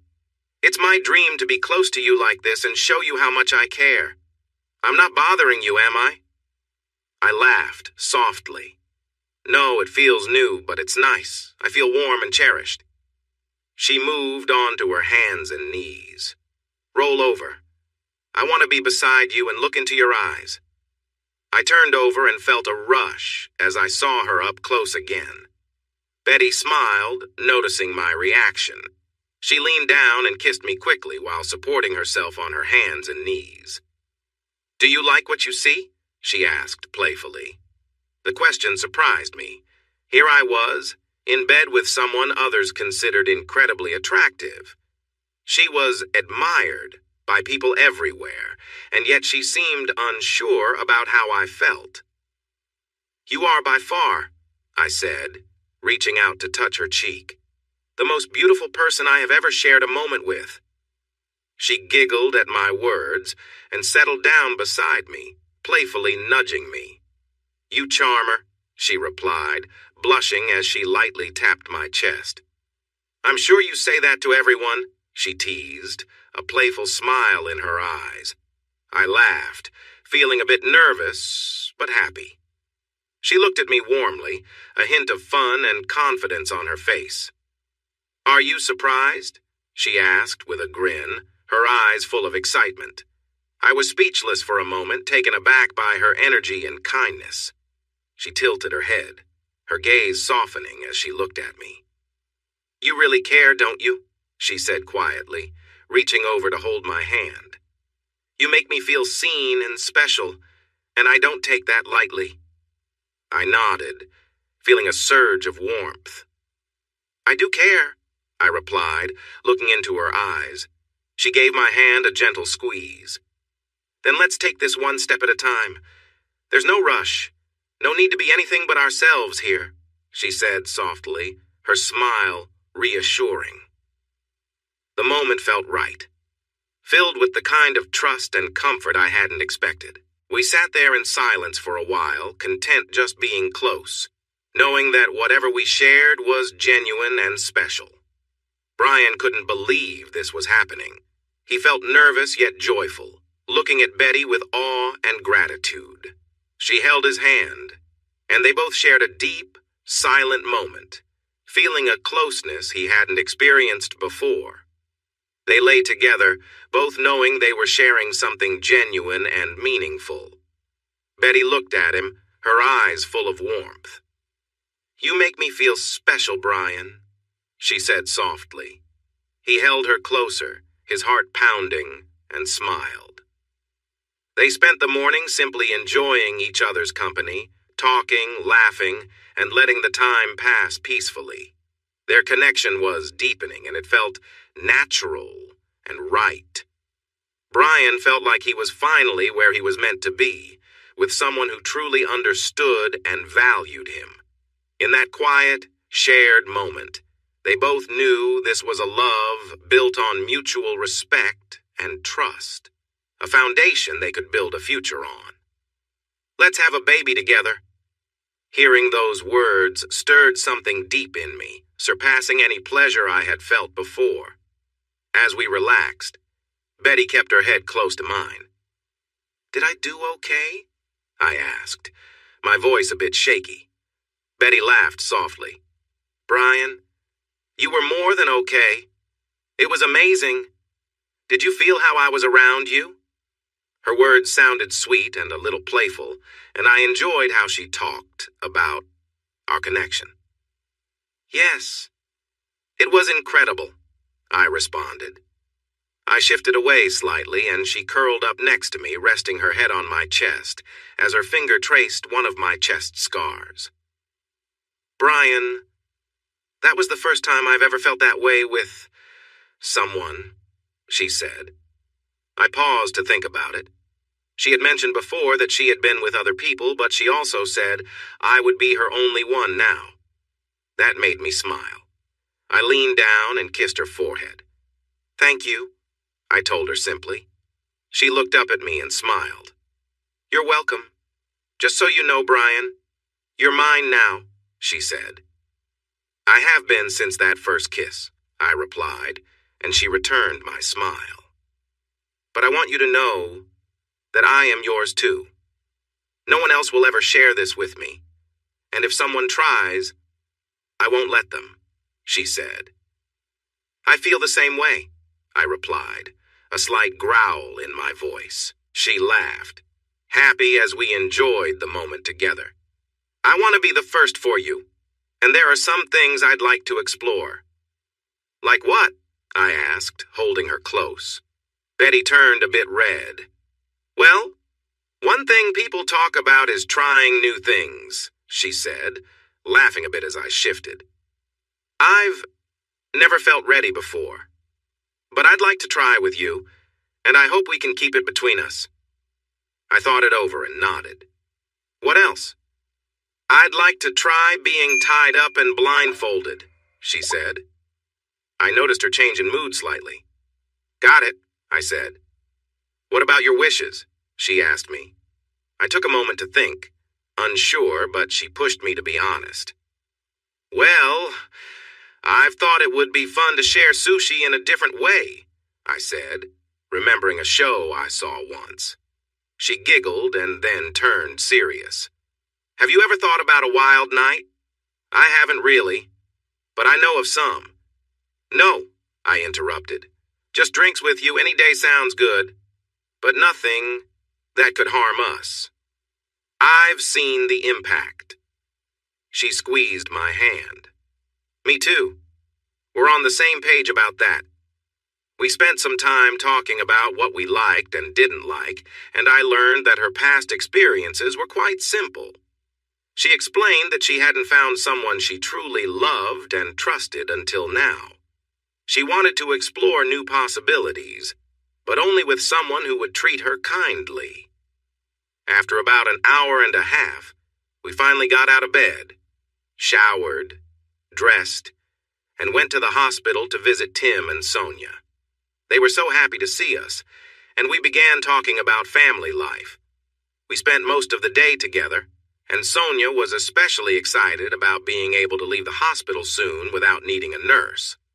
I had a feeling it wouldn't be long before she went home, and we hoped they could join Betty and me in our place. Later, we were in Betty's car on our way to Harper and Trey's for dinner, when Betty turned to me with that familiar tone. Brian, she said, the kind of tone that indicates she might ask something important. Yeah, I answered carefully. I hoped it wasn't anything too serious, since we had enjoyed our time together earlier. I was wondering, when we get married, where will we live? She asked. I hadn't really thought about it. My house was nice, but it had only 2 bedrooms. That meant Tim and Sonia would need to share a room, which was fine for now. But in a few years, as they entered their teenage years, that could become an issue. Betty had a 3-bedroom apartment in the city, but one room was taken by Sandra, which didn't give us much privacy either. I hadn't thought about that, I said after a moment. I don't think either of our places will work long term. Is that what you're getting at? Betty nodded as we drove through the neighborhood. I think we need to find a new place, she said. I suppose, I agreed. Selling my house could take some time, and I wouldn't want to ask your mom to move out. Betty laughed softly. No, we wouldn't want to do that. Sandra was still in Paris, fixing things with the event organizers about Betty leaving early. They agreed Betty could attend the next show for free, and she was also dealing with issues involving Brian Dumont, who had caused some trouble. Since Dumont was from France and classified as a French citizen, he faced some serious consequences. He would likely be held until he could meet with a judge, or he could be released on bail. But he would have to give up his passport and could not return to Australia. I was thinking, Betty said, looking out the window as we passed other houses. We could search for a nice big place with 4 or 5 bedrooms, open living, something that feels like home for a family. Can we afford that? I asked. I know you're worth a bit more than me, but in this good area near Tim and Sonia's school, that must be worth over $1 million, right? Brian, my dear, my fiancé said softly, just a day after our engagement.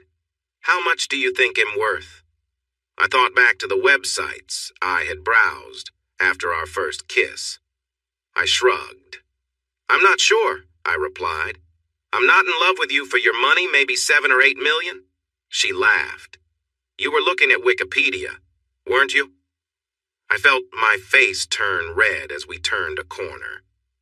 Babe, my personal wealth is closer to $80 million, and most of that has been made in the last 3 years. A lot of it is tied up in various investments, but in a few weeks we could buy a house without a mortgage in that range.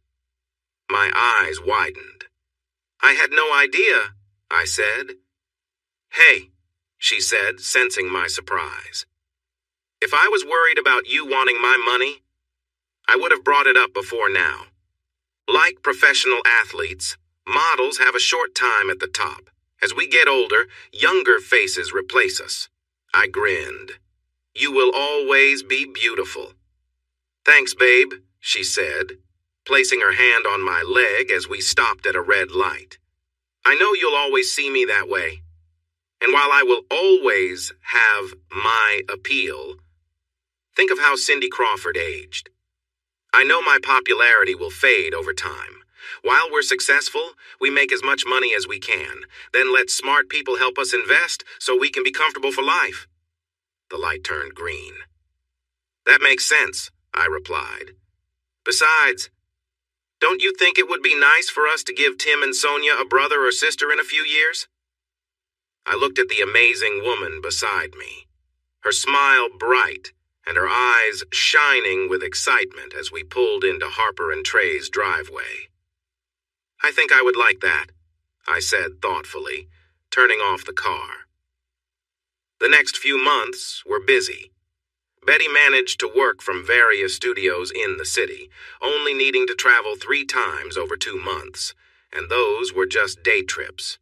Sandra came home not long after our drive, having seen the proposal on video. She insisted that Betty and I sit down with her and explain everything from finding me unresponsive outside my place to Betty's proposal to my wish that we work on adopting Tim and Sonia. The thought of becoming a grandmother and having 2 kids to care for filled Sandra with excitement. As Lorandra, Betty's agent, she had many connections around the world that helped her get things done. By the end of her first week back, she had finished legal paperwork that would allow Betty and me to take care of Tim and Sonia when they were released in about a month. We also talked about buying a new house. Together with my parents, Harper and Trey, everyone helped Betty and me find a good home. We discovered a lovely 5-bedroom house in the northern suburbs. It had a decent-sized yard and was positioned on a hill with views of the city. The house was fairly new, built by a young lawyer who wanted to start a family. Sadly, he and his wife separated, and now they were selling the house as part of their divorce. The rooms were spacious, and the master bedroom felt almost as big as my old house. It had a nice walk-in closet for Betty's clothes and a large double shower that I was eager to try. There was also a big garage for 3 cars, complete with a workshop for my things, and I immediately loved the back deck with its wonderful views. We spent almost a week moving our belongings and buying furniture, making sure the rooms for Tim and Sonia were ready. We decided to move in on the same day they would officially come to live with us. While they knew most of this, seeing it all in person was different. I have some great video of us bringing the kids in and their joyful shouts as they saw their new home and their own rooms. Sonia especially wanted hugs and happily placed her toy unicorn on her princess bed. For the first time, I felt comfortable walking around in shirts that showed my scars. Tim felt the same way, and Sonia wore pretty dresses. If they could be brave and show their marks, then I could too as their guardian. Betty and I talked about getting married in about 6 months, early in the new year when it would be warm in Australia. We didn't want to wait too long, as this would also be around the time we hoped to finalize the adoption of Tim and Sonia, making us a real family. There were some rumors about Lorandra and me, so Betty and I decided to ask Andrew to come and do a formal interview with us. Andrew wanted to take a family portrait including Tim and Sonia. We sought advice to ensure it was okay to include the kids in the interview since we weren't their legal parents yet. We were told that as long as government officials could review the interview before it was released, there shouldn't be any problems. For the first time ever, I felt like an ordinary person. I smiled at people in public and was even happy to talk about my scars when someone asked. At night, after I put the kids to bed, Betty and I would enjoy each other's company in our king-size bed. We talked a lot and often held hands. We also liked to sit together on the back deck with a drink in the early evening.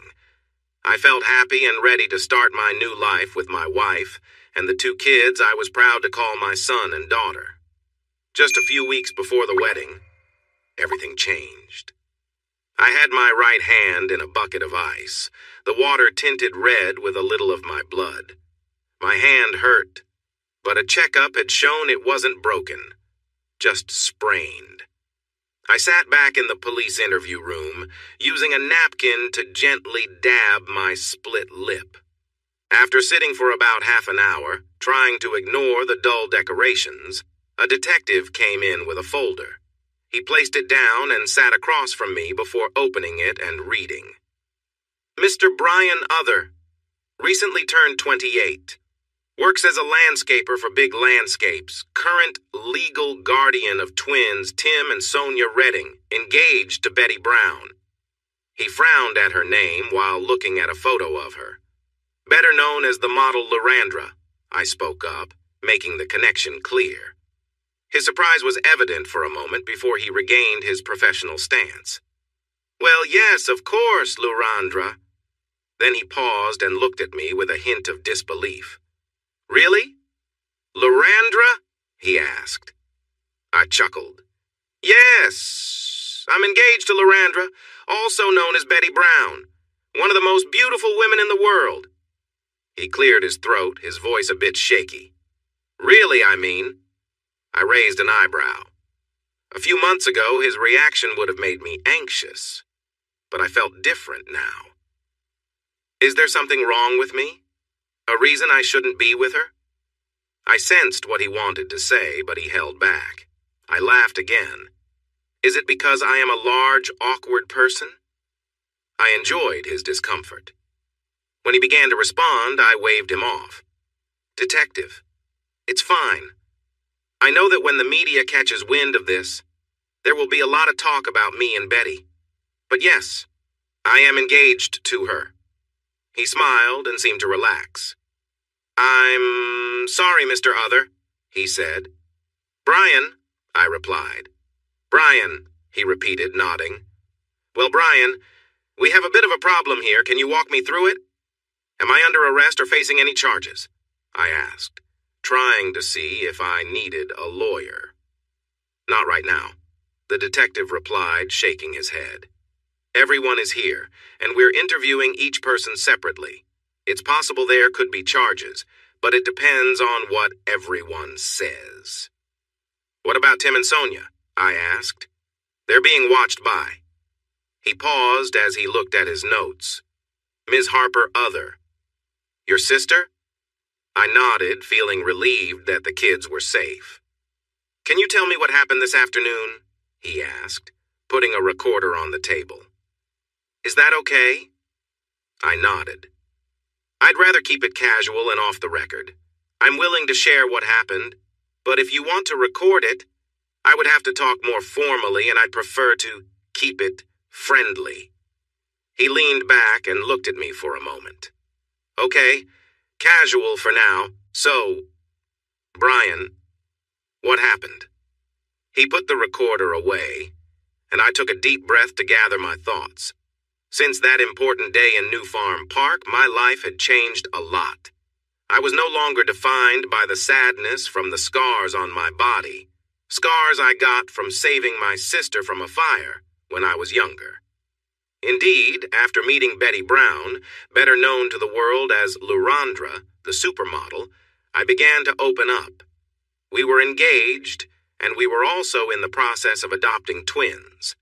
They were two wonderful kids who, like me, had been burned in a house fire where they lost their family. Tim and Sonia would be our legal children once Betty and I got married in a few weeks. Since Betty was famous, we had been meeting with a trusted reporter named Andrew, who would interview all of us over the next few days to prepare for the announcements regarding our marriage and the adoptions. I had experienced some media attention before when Lorandra kissed me in front of many people, but that had calmed down, leaving only a buzz about our relationship. People knew she was dating me, but they wouldn't realize how serious it was until Andrew's articles came out. Betty kept her engagement ring in a box on the dresser in our bedroom, except when we were at home. It was a bright Saturday morning. Betty had gone to the airport to pick up Andrew, while Tim, Sonia, and I sat up at a table in a quiet corner of the lovely gardens in New Farm Park. We knew this was the right spot for the interview because it was where everything had begun. After getting comfortable and sitting down, Tim and Sonia excitedly shared their plans as a family.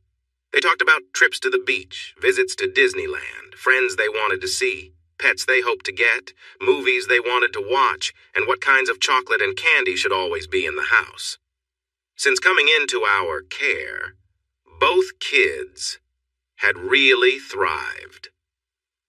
Tim seemed less affected than his twin, always ready to help Sonia. Like me, she had burn marks covering much of her body, including part of her face. She was still a bit fragile, but was growing stronger every day. On the table, we had set out sandwiches, party pies, and hot sausage rolls. There were drinks, including juice and soda. Both kids were eyeing a block of chocolate that was saved for later. I had just received a message from Betty saying she and Andrew were parking and would be here soon when everything changed. Tim and Sonia were trying to be helpful. Suddenly, Sonia looked up and let out a loud scream. Her panic was obvious, spreading across the park where we were sitting. I saw what had alarmed her and started to turn to look. Before I could move much, a strong arm wrapped around my neck, pulling me backward. I'm a big guy, so instinctively, I tried to push the arm away.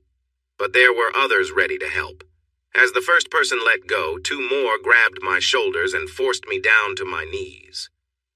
"Look at that," a familiar mocking voice said. "Crispy has found some little versions of himself." I focused on Brian Dumont, who stood a few steps away, flanked by three men who looked similar to him. The two holding me were pressing down on my legs while I tried to stay steady, but I could turn my head to see Tim and Sonia.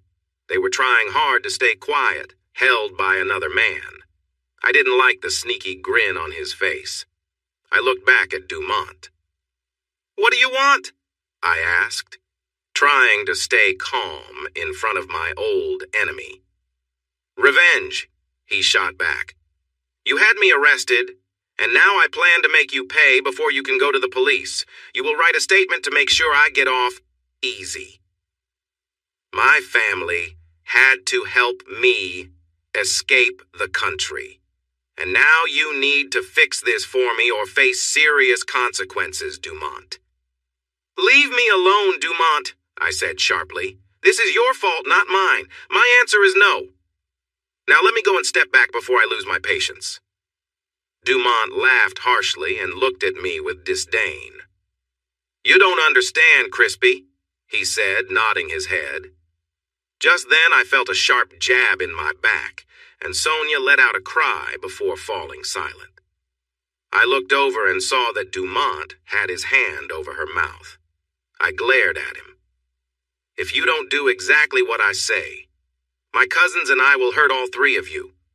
I know you don't care about yourself, but think about your young friends." "We will tell the police," Tim started to say, but Dumont struck him hard. "Quiet," he ordered in a heavy French accent. The two holding me had to poke my side several times before I calmed down. Once they had me pinned again, Dumont stepped closer and hit me. I spat blood from my lip and focused all my anger on the man in front of me. "You're weak, Dumont," I said after a moment. "You hit like a child." I wanted to shout at him, but I didn't want to scare the kids with my anger. He stepped forward and hit me again, the sound ringing in my ears. "You're an outcast!" Dumont shouted, frustrated because I wasn't giving in like before. "Do you really think you can talk to me like that?" "Absolutely," I said quickly. "It takes both of your goons just to hold me still. And if anything happens to my friends," I smiled grimly, "you won't be able to stop me from making you regret it." For a moment, I saw fear on his face. If it weren't for the others, I would have made my move. I wasn't a fighter, but I was much bigger than Dumont. I probably could have broken free and done some damage if it weren't for the guy near the kids. Dumont composed himself again. "So just do what I say, and they won't get hurt," he attempted to assure me. But I didn't believe him at all. "I can't trust you, Brian," I replied, using the name we shared. "You know my words mean nothing in a French court. Besides, the charges didn't come from me. They came from Lorandra." He sneered and got close to my face. I could smell cigarettes on his breath. "How does it feel, Crispy?" he said with a smirk. "Once again, I ended up with the girl you liked, and wow, she was amazing in every way. I had a great time with Lorandra, and I'm still thinking about going back for more when she returns to Australia. Who knows? Maybe now that she's with me, I could settle down and start a family with her." He seemed a bit out of touch. Maybe had too much to drink, or just didn't know what was going on. If he had, he would have known that Lorandra and her agency were taking legal action against him for spreading false information and damaging my fiancé's reputation. I glanced at the kids. Tim had a red mark on his cheek from where he'd been hit, but he was being brave, looking for a way to help his sister. Sonia had tears in her eyes. I threw my head back and laughed. "You fool," I fired back. "You never got close to her. I know for a fact Lorandra wouldn't want anything to do with you, even if you gave her $1 million. You're just a parasite, Dumont. You never understood it, but I wasn't wise to it either until recently." He didn't say anything. I sighed. "Look, Brian," I said, trying to ease the tension. "The truth is you never had a chance with Lorandra. We both know you never had a relationship with her before, and you won't in the future. She will never have children with you." "Yeah, right," Dumont said, but there was a hint of doubt in his voice. "You saw the pictures, I know you did." I nodded, keeping my calm.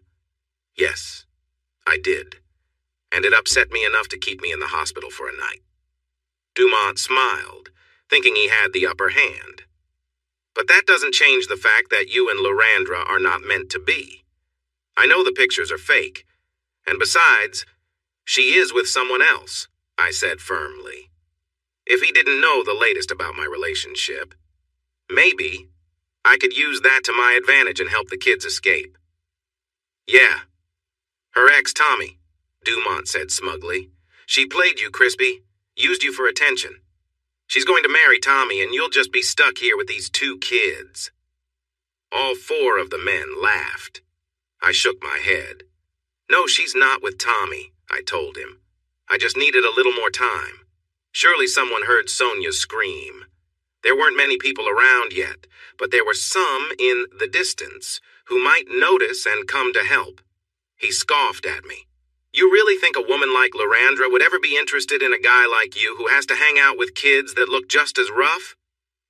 Before I could respond, a new voice broke in.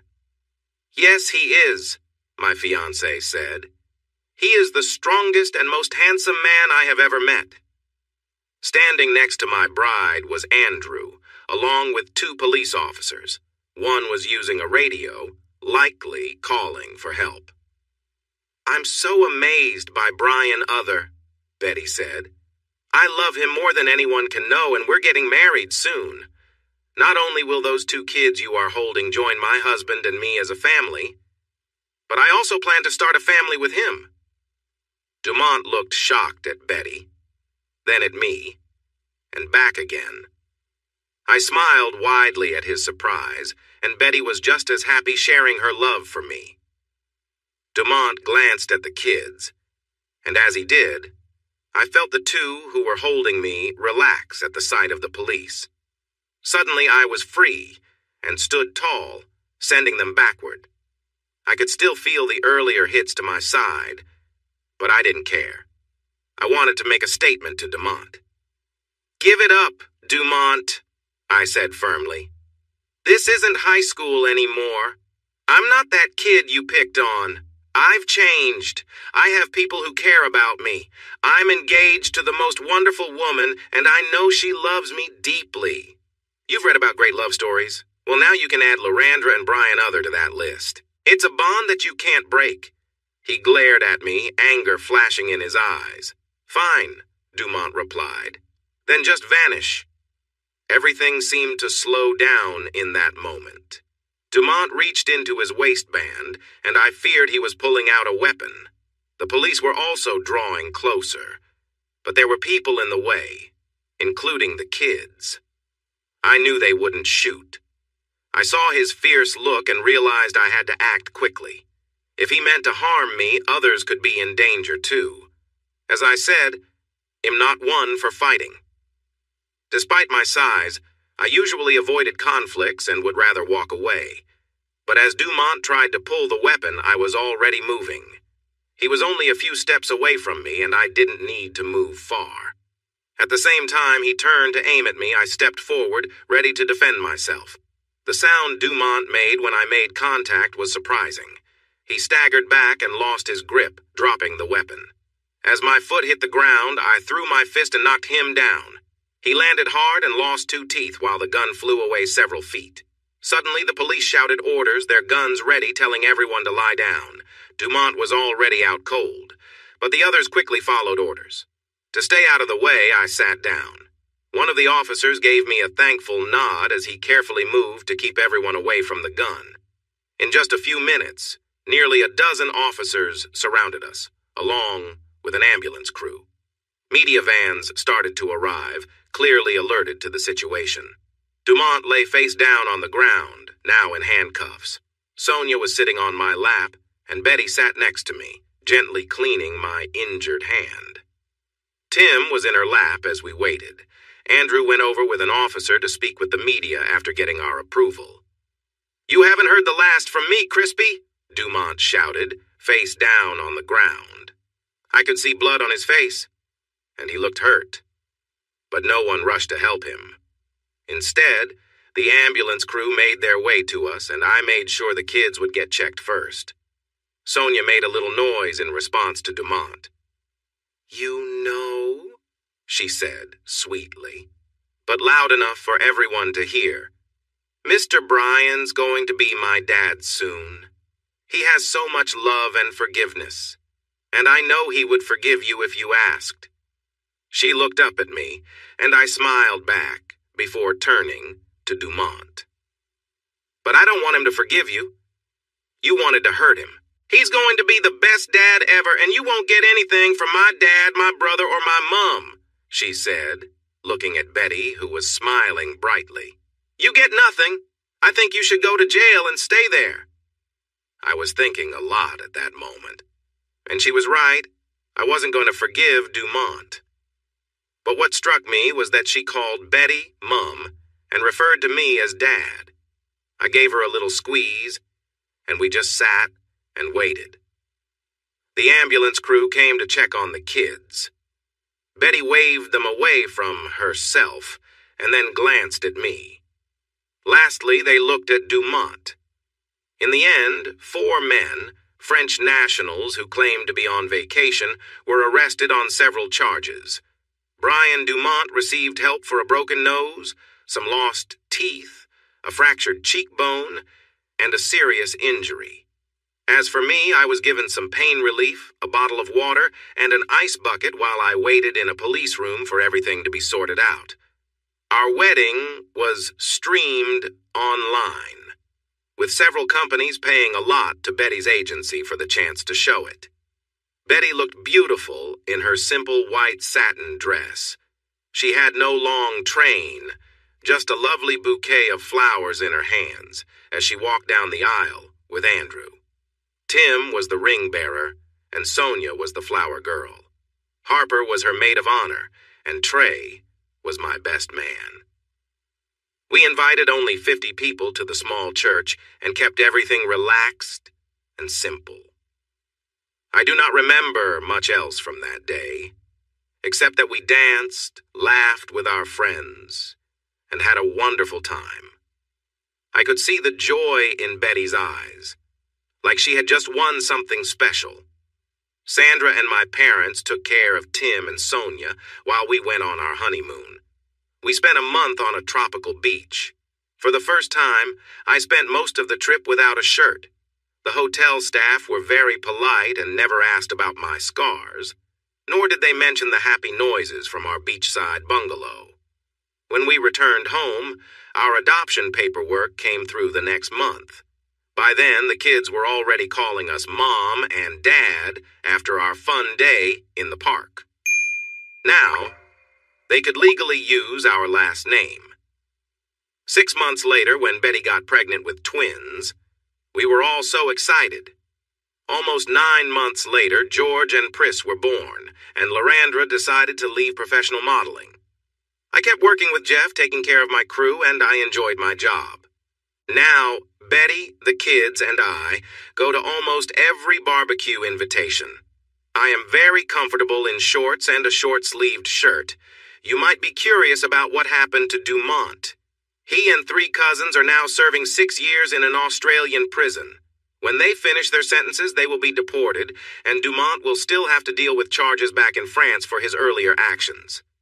I hope he faces serious consequences, but he is no longer my concern. I have my family, and my love for Betty grows stronger every day. 12 years later, I am walking my daughter down the aisle. Sonia looks beautiful in her gown, which is actually Betty's gown, passed down proudly by her mother. Sonia is marrying Tony, the captain of the local university's football team. They went to high school together. One day, some of his friends were making fun of Sonia because of her appearance and scars. He stood up for her, and he says he fell in love when she looked at him and gave him her special smile. At first, I was a bit nervous.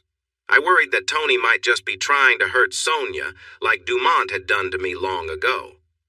But I was wrong. Tony has shown many times that he is a good man. For Sonia. Harper, Sandra, and Betty haven't let me worry too much about him dating my oldest daughter. Tim is still with his high school girlfriend. She is a lovely redhead, and I think he will propose soon. As for Betty, she never returned to modeling full-time.